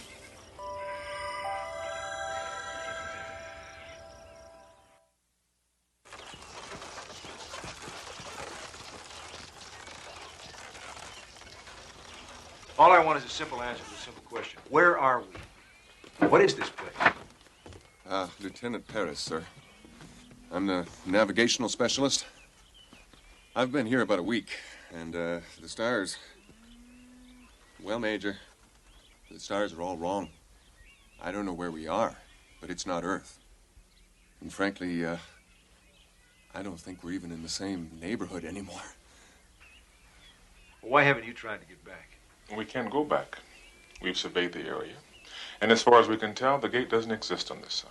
It only works one way, from there to here. And you just welcome everybody? It is my prerogative as leader of this community. We are a peaceful people, Major. Not suspicious. Of supplies, we have plenty, more than enough to share. If this has become an unintentional prison for you, please be assured we'll exert every effort to make it a pleasant one. There is much we have to offer. They've told me about the world you come from. A place of such hate. Here we have no possessions to steal, no religion save one, the sanctity of life. No law, but to be kind to one another. That is why we were pleased to see it was you who was sent to us. They say you are a man of honor. It's the kind of place we've all dreamed about, Major. I think I'll reserve judgment till I've checked things out for myself. We encourage you to explore, and we will give you all the help we can, as we did to the others. I sense in you a man who's been searching for peace for a long time without finding it. Here you will.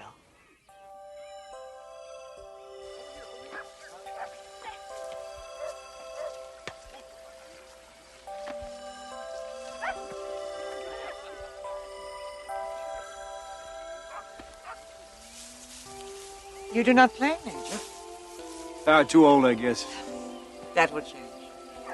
I'm not quite as old as you think.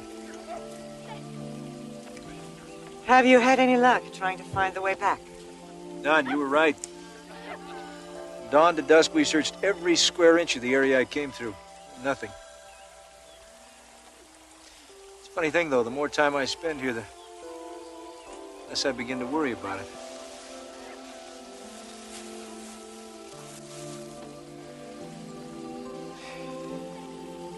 See, I've been a soldier all my life. My father was, and his father before him. They said you have to fight for what you believe. They never told me what to believe. They told me I have to follow orders. They never told me why. Stay busy enough, though, and you don't worry about it. You have a family? Not really. My wife left me about a year ago. Said she didn't believe in bigamy. Couldn't compete with honor, duty, orders.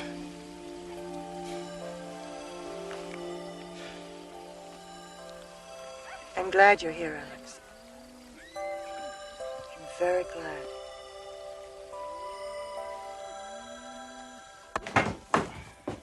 Evening, Major. I think Alex will do for now. You seen Barron? She was here a little while ago. She'll be back in a few minutes. Thanks.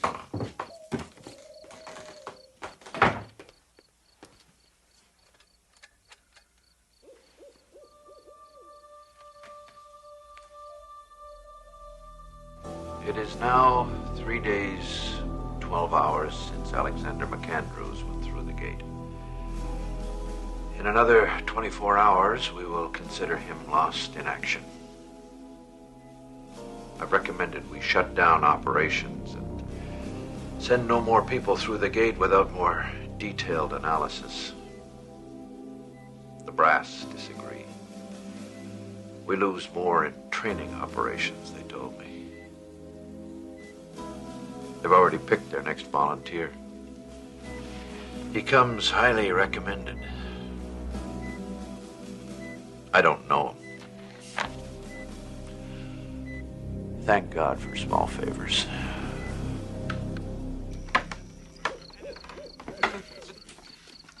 This place is handling us. It's incredible. We love it here. You lied to me. Alex, please. You lied to me. You told me there was no way out, but there is. That gate's still there, all right? But it's only because of refraction you can only see it at night. So you made it a point to take me there only during the day, knowing that I wouldn't find anything. You decided to stay here and keep everybody else with you. We told you the truth the best way we could, Major. If we went back and reported what we found, this place would be swarming with troops and experts and God knows what else. They'd ruin it. That's garbage. Is it? You know how the military thinks. What do you think would happen if they got a hold of it? You could leave out some of the facts. They have ways of making any of us talk. Truth serums, you name it. Perfection is a fragile thing, Major. It doesn't survive the microscope. When we saw what kind of place this was, we took a vote. The decision was unanimous. We're not going back. This is Eden, Major. Would you want to be the one to bring the snake into the garden? You're forgetting something. I didn't vote. Now, you're younger than I am. Maybe you can forget your responsibility and your duty, but I can't. I'm going back. I'm afraid we can't allow that, Major.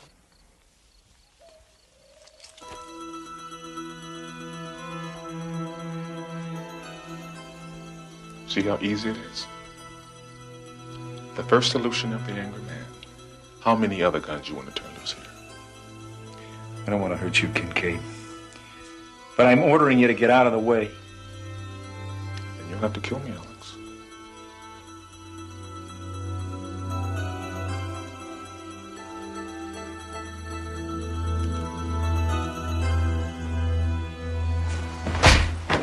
No!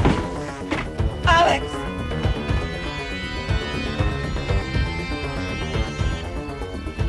Alex! Please wait, don't go! I'm sorry, but I have to.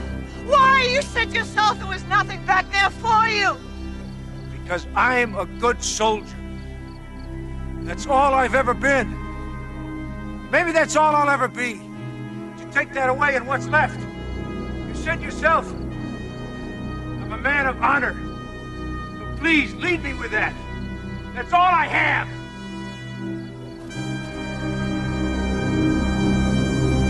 So you're convinced they're a totally agrarian society? Judging from everything I saw, yes.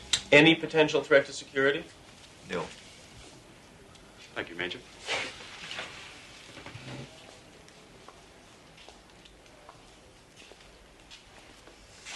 I think we're in a perfect position. The press isn't aware of the situation. It's a whole new frontier. Good job, Alex. You stink. Technology advisors. You did what you had to. You followed orders. Yeah. Keep the guns in our hands. Yeah, I did that, didn't I? Kind of like the symmetry of that. Well, I still think it's worth considering. I think you're overlooking the strategic value of this situation. The first strike potential is enormous. There's nowhere we couldn't hit with troops or tactical nukes in a hot second. Hell, we could even store the stuff up there, and no one could take it out with a first strike. Tell me something, Greg. Would you have let the snake into the Garden of Eden?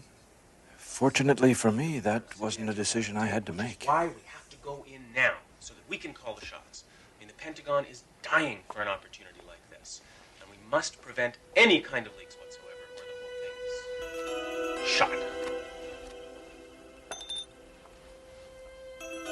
What if we can open up more gates between their world and our Earth? We can use it as a transfer point for troops and material. Clandestine and preemptive actions could be achieved without detection. Alex! Alex, stop! What the hell are you doing? What are you doing?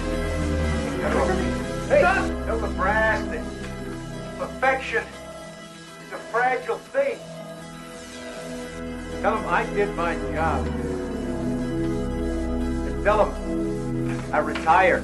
Stop! Close that gate! What's going on?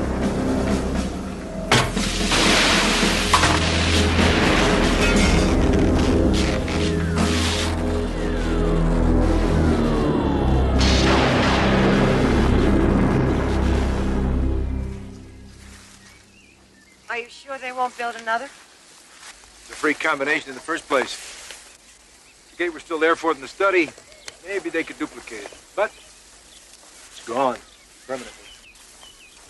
So what do you do now? For the moment, absolutely nothing. Major Alexander McAndrews, retired, who learned that there is a better world and that sometimes heaven is a place better left untouched by human hands.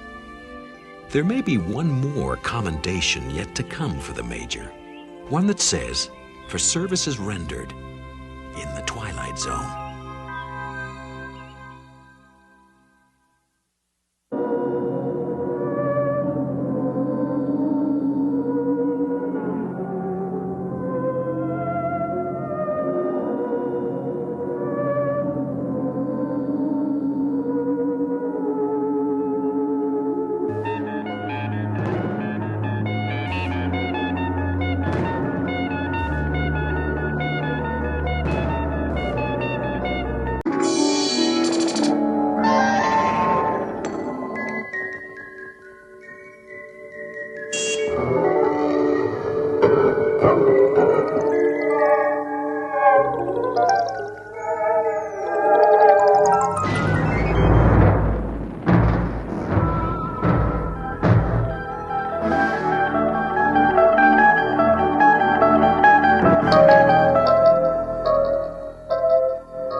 Foster. This is the unemployment office returning your call. I'm sorry, but your benefits as of the 2nd, 17th, 99 have expired. You can reach me at the usual number, but I'm afraid there's really nothing I can do.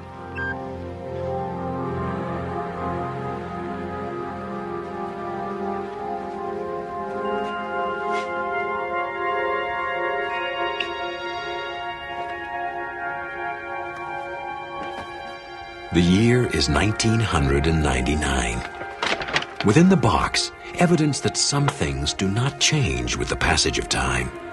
Its contents, the collected debris of a shattered life, now valuable only for the dimes and nickels they can solicit from a third party. A familiar process, and a familiar long walk that is about to lead into the unfamiliar terrain of the Twilight Zone.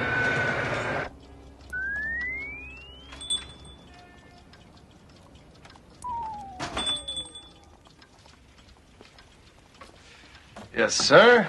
Something I can help you with? Well, I'm afraid I'm not buying. Selling then. Yeah. Bring it over here. Let's see what you got. I know it's not much. You know how it is. Hard times, lots of things going wrong. Mm-hmm. I guess you hear that a lot in this business, huh? Yes, I do. $50. The watch alone is worth that. Make it 60 then, but that's as high as I'll go. There's a depression on, you know. You can take it somewhere else, but you won't get any more, and when you come back, the offer will be 50. Flat. Couldn't you make it 65? Done. Sure you've nothing else to sell? No. You weren't sent here, were you? Referred? Referred? No. Look, if I had anything else to sell, it'd be in the box. I got nothing left. I'll tell you what I do have. A gut full of pain. You want to make me an offer, go ahead. Now, what's the going price for pain these days? Perhaps there's something else we can negotiate. Come.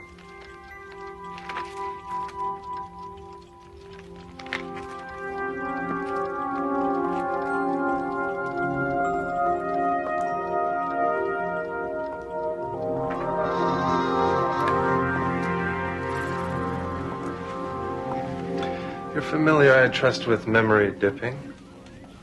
Only what I read in the papers. Seems to be the big trend these days, renting people's memories. Yes, it's become quite popular among those able to afford it. The usual practice is to scan a subject's memories and copy them onto a computer chip.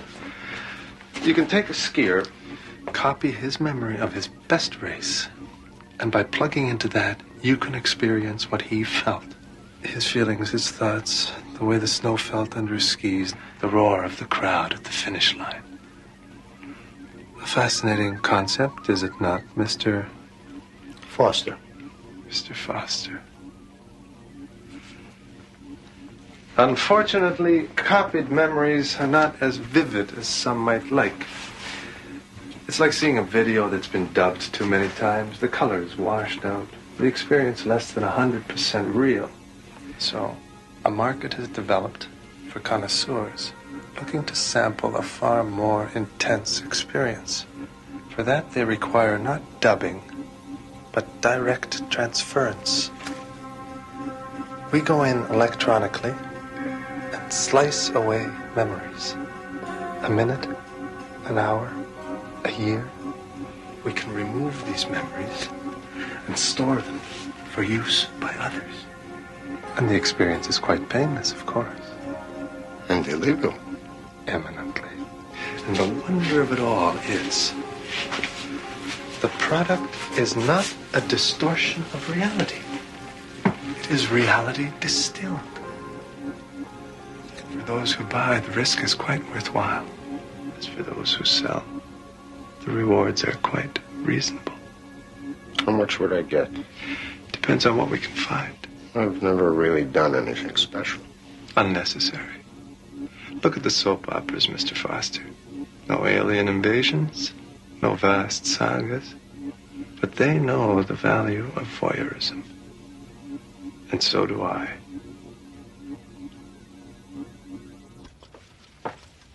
Well, I'll have to think about it. Of course, of course. Wouldn't have it any other way. Do think about it. And while you're thinking about it, think on this. What have your memories done for you lately, Mr. Foster?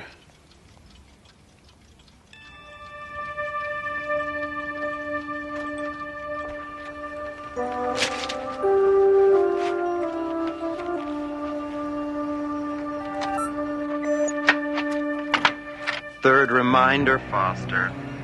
In case you've forgotten, the rent's due the 1st of every month. Today is the 6th. Either I get the rent from you by tomorrow, or I'm throwing you out. Am I clear? Have a nice day.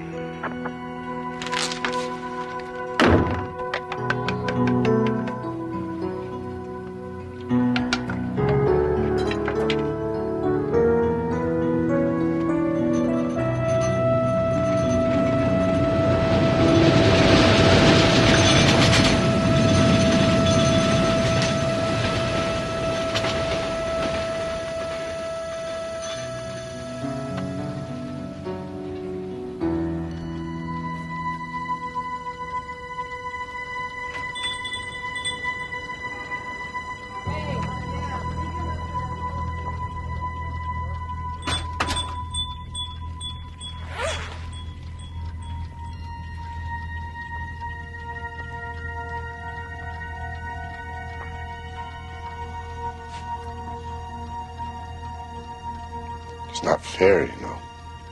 Very little in life is, Mr. Foster.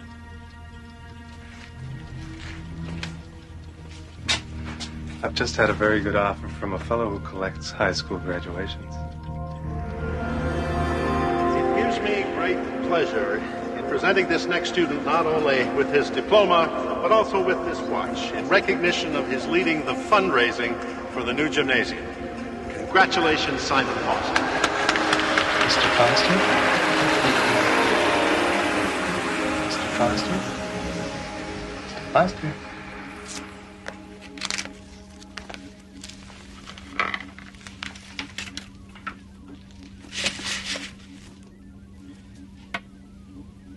Here, drink this. For some reason, the process tends to dehydrate it a little.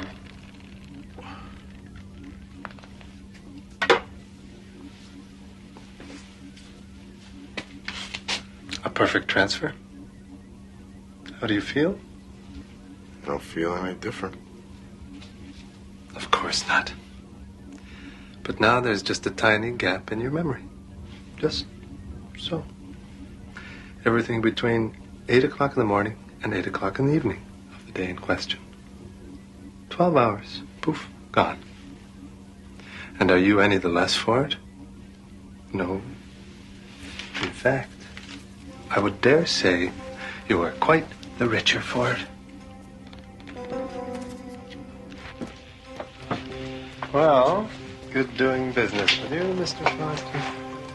Next time... No, there's not going to be a next time. I just needed enough to get ahead a little, that's all. Thank you for your help. As you say, but if you should ever change your mind...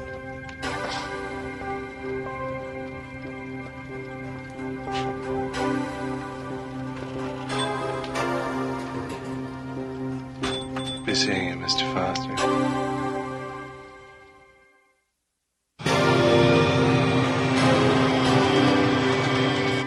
600, 620, 625. Thank you. Now, if you don't mind. Next month, too. New policy. Got a lot of transients coming through here. Owner says we have to have an extra month's rent. Can't do that. Look, I tell you what. Why don't you go running off to the Housing Commission and tell them all about it? And maybe when you get back, you'll find your apartment rented. One of those clerical errors you hear so much about.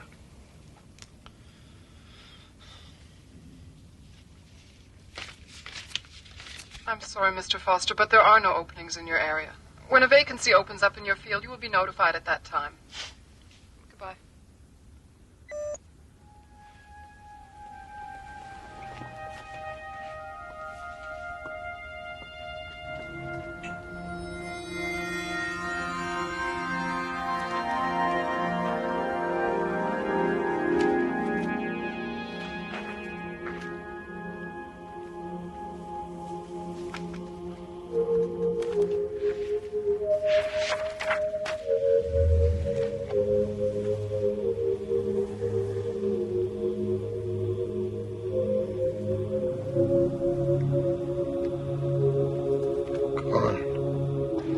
You're in luck, Mr. Foster. I just got a call from someone interested in buying birthdays.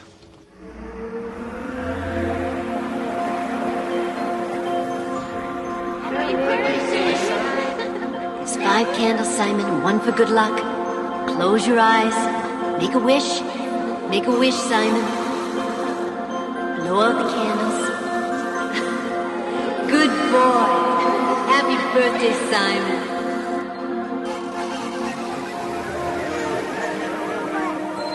Darling, look at Simon. He's taking his first step. Look! That's my boy.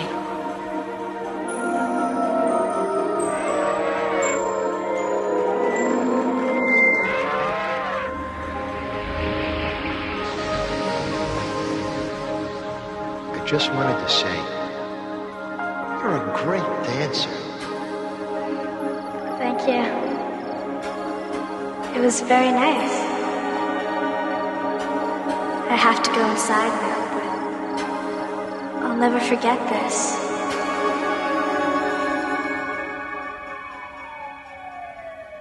Punctual, Mr. Foster. Very good. We have a job in the repair field which your record indicates you're perfect for. We just have to ask you a few questions. Strictly formality, you understand. What high school did you graduate? Cliffordville High, in Madison. With 2 years of junior college. What was your major? I think it was... Your resume lists engineering. That's it. If you could just give me a minute, I think that I have some records around here somewhere. I'm sorry, but we are pressed for time, Mr. Foster. If you're not ready for this interview, you should have... No, I'm ready. Sorry. Go on. Please describe your training in that field during your college experience. Well,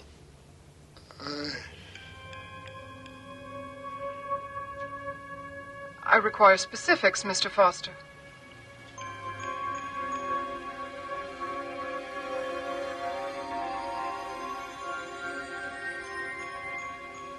I'm sorry, Mr. Foster, but if you're not going to cooperate... Wait, please. It's difficult sometimes. It's difficult for us all, Mr. Foster. The unemployment rate is 32% as of this Monday, and there are many applicants who are looking for this job. Wait, please. If you just give me a chance. Please resubmit your application to Central Processing. Good day, Mr. Foster. You can't do this to me! Come back here! Come back, damn you!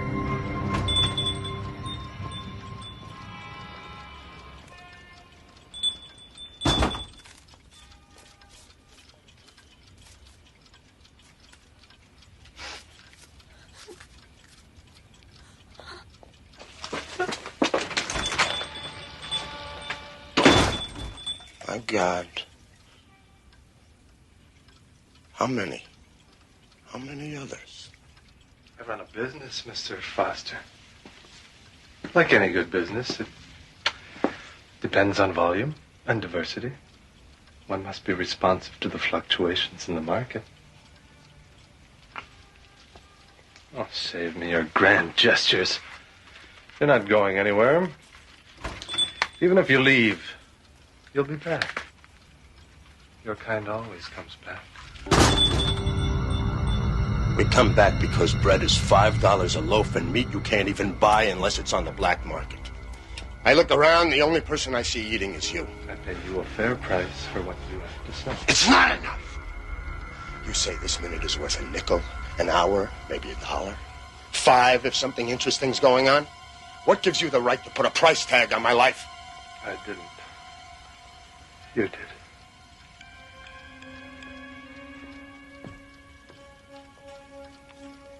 Yeah. I did, didn't I?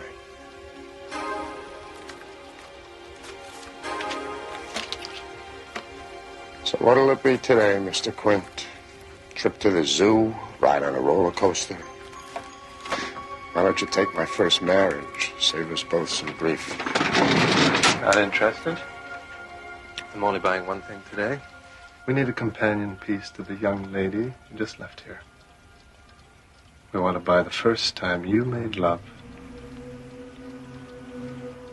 I can make you a very good offer. No. Take it or leave it. That's all I'm buying at the moment. Walk away, and who knows if I'll be buying anything else.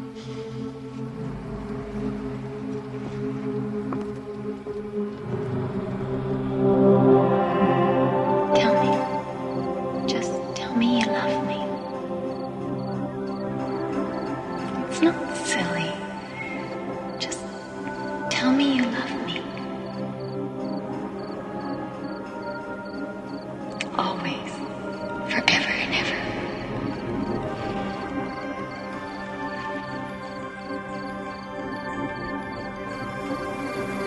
That will be all?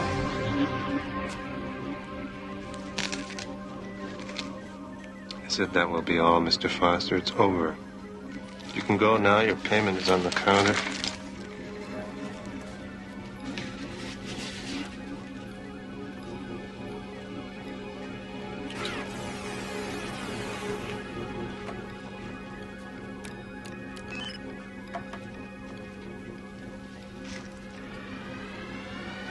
She's in here, isn't she? Don't touch the equipment. You might damage something. You know, they say you can always remember the first time with a woman. I guess now I'm the exception to that rule. Very good. Now, if you'll please just... I want her back. I changed my mind. Just take your money and go. I want her back. I want her back in my head where she belongs. I want my life back. You've got my life. I want it back. You give me my life back. Yeah, I want my life back, damn you. I haven't got it. I sold it. Don't you understand? It's not here. Then get it. I can't. Well, I suggest you try, because right now I don't have anything much to lose. I want a life. I want to be whole again.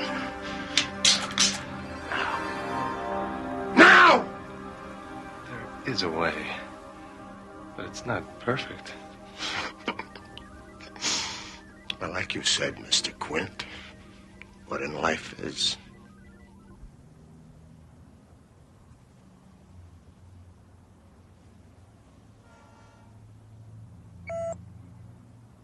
We received your new application, Mr. Foster. Very professionally typed. Did you have it done by a service? No, ma'am. I typed it myself. I see you've added clerk typist to your job goals. And a number of other occupations. Where exactly did you learn to type? I had 3 years of typing at Sorworth College. It's all on the resume. But Sorworth was a women-only college at that time. How do you explain this? I graduated college on June 12th, on the year shown. And then I graduated college again on July 1st of the following year. I attended and graduated Lenox High School, also Chula Vista High School. Mr. Foster. That was shortly after my return from London. Did I tell you I have 2 children? I remember when they were born. It was such a moving time for me, being an only child. I remember my 5th birthday. My brother and my sister helped make the decorations. Mr. Foster. But, of course, the credentials are what's at issue here. I should also mention that my German is quite fluent. I spent most of the last year in Vienna, and I worked as a translator and a secretary and a bus driver. And I interned at the Institut de Neurologica. Prior to that... Exit Simon Foster. A patchwork collection of lost dreams held together by the stolen memories of strangers. A man who discovered that we truly are the sum of our parts. Mr. Simon Foster, a very special resident of the Twilight Zone. Those were such wonderful times. I remember them so well.